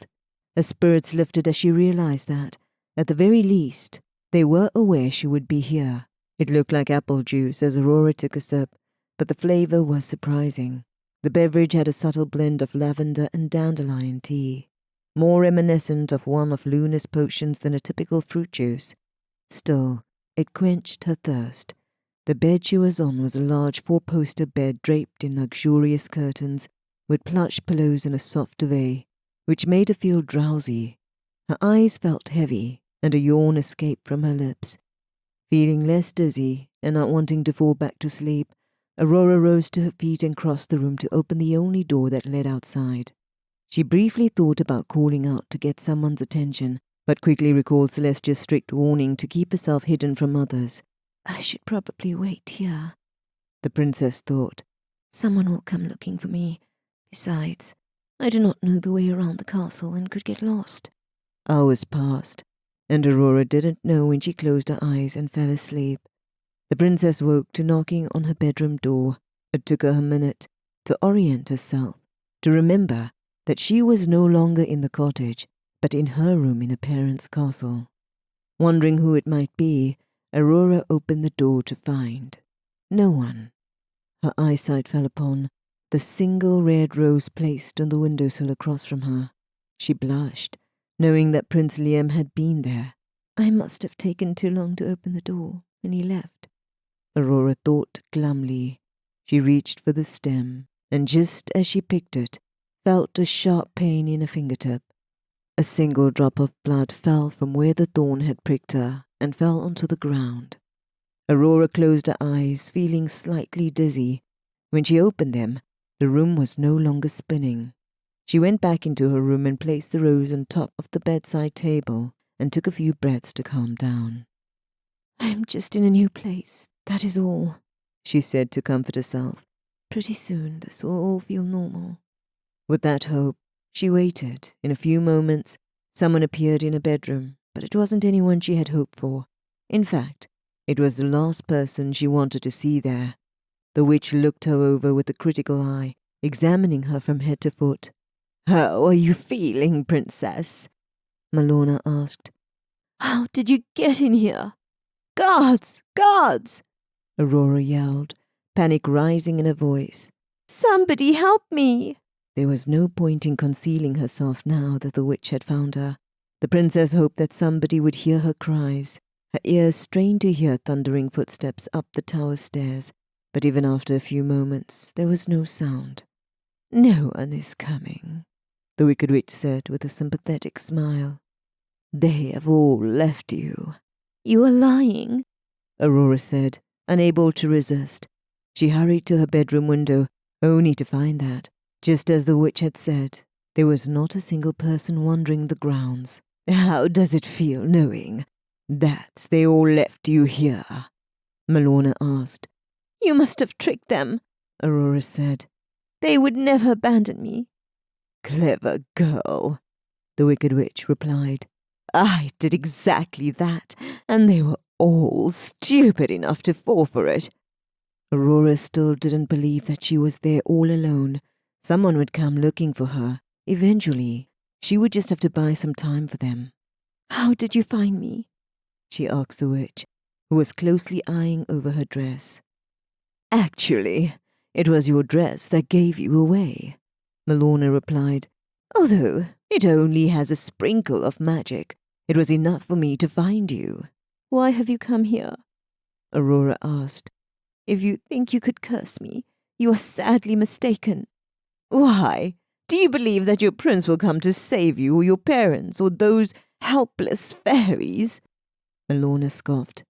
"As for the curse, it has already begun." "I thought I needed to prick my hand on the spindle for the curse to happen," Aurora said. "Yes," the witch replied, "and you have already done so." She pointed towards the bedside dresser, where Aurora had placed the rose, but instead of the flower, there was a spindle. "But how?" Aurora said with a gasp, stepping back. "Humans are so easy to deceive," Malona said with a smile. "A simple enchantment, and you see what you want to see. A rose for a spindle, a drop of blood for the curse." Aurora thought quickly. There must be a way for her to escape. "It's not yet my birthday," the princess said. "You can only curse me when I turn 16. "Yes, and that would be today," Malona replied with a smile. "I've only been here a day," Aurora said. "It can't be my birthday. You are wrong." "You were asleep for several days after drinking my sleeping draught," Malona said, picking up the empty glass from a table. So, it wasn't fruit juice after all, the princess thought miserably. A yawn escaped the princess's lips, and with it her heart sunk. "You will never win," she said, trembling. "The prince will wake me up from your curse." She was mumbling now. Barely able to keep her eyes open, she drifted towards a bed and lay down, her legs too weak to stand. "Keep believing that, darling," Malona said. "Maybe that will help you sleep better." Aurora, already lost in a deep sleep, did not hear the witch's words. "Sweet dreams, Princess Aurora." As the witch cast a spell, the last of the thorny branches engulfed the tower, leaving the only room untouched. In that room, Aurora slept, cursed to remain there for 100 years. She was now lost to the world, a princess forgotten. Some stories do not end how we want them to, while others need time to reach their happy ending. Evil may triumph for a short time, but do not despair, for ultimately, hope and goodness will prevail. While Aurora lay in slumber, unseen forces were at play, altering the course of a tragic story. But it would be in another time, and not in the manner in which she expected, where her story would ultimately unfold. Chapter 20. Castian was a formidable figure, both in stature and temperament. "Where is Devon?" So seeing him thus concerned was a rare sight. "I thought he was with the twins," Anya said, getting up from bed. "I asked them. Xander and Xavier haven't seen him. No one has seen Devon in hours. He said nothing to anyone, nor did he leave behind a note." Now Anya was worried too. She quickly grabbed the knives and sheets from the side table and put them on, one by one. "Where can he be?" she asked as she tied one sheet on her thigh. Castian was about to say something when he paused mid-sentence, staring at her open leg. Then, when caught, quickly averted his eyes. "Where would he go?" Anya asked again. Castian shrugged his shoulders, not meeting her eyes. "I don't know," he answered, a slight blush lingering on his cheeks. "Why won't Castian look at me? He's behaving like a child." Anya refrained from rolling her eyes at him. She could understand his worry, though. Devon's disappearance wouldn't even have been an issue if he was a normal 17-year-old. Anya gasped as a thought hit her. "You don't think he did something stupid, like going after the demons himself?" Castian was pacing around the room like an enraged lion. "I should have been with Devon. I never should have left him alone. Keeping him alive is the single most important mission of my life, even more than—" He trailed off. "Even more than us, you mean?" Anya replied, completing what he hadn't said. She was never one to mince words. "Us is a distraction." "What are you saying, Castian?" "We can't do this. We can't be together. I have a promise to keep." "As do I, in case you are forgetting," Anya said heatedly. "Devon is my responsibility too. We shouldn't waste time arguing and go looking for him." Castian nodded. "I will look in town." "I will go ask Cedric. Perhaps he heard something." Castian felt a pang of jealousy hearing Cedric's name on Anya's lips. "Why him?" he asked, barely hiding his contempt. Anya ignored his question. "Devon is in a dark mood lately. I'm scared for him." "He took his sword, if that is any consolation," Castian replied. "Between his sword and my training, Devon can handle a few dozen demons on his own." There was some pride in his voice. "What if those aren't the demons he's fighting?" Anya worried. "Anya, about what I said earlier." Castian seemed apologetic, but Anya knew he wasn't. "Unless you want to take your words back, there's no point in bringing it up again." "I still believe what I said," Castian replied. "Then we have nothing further to discuss," Anya replied coldly.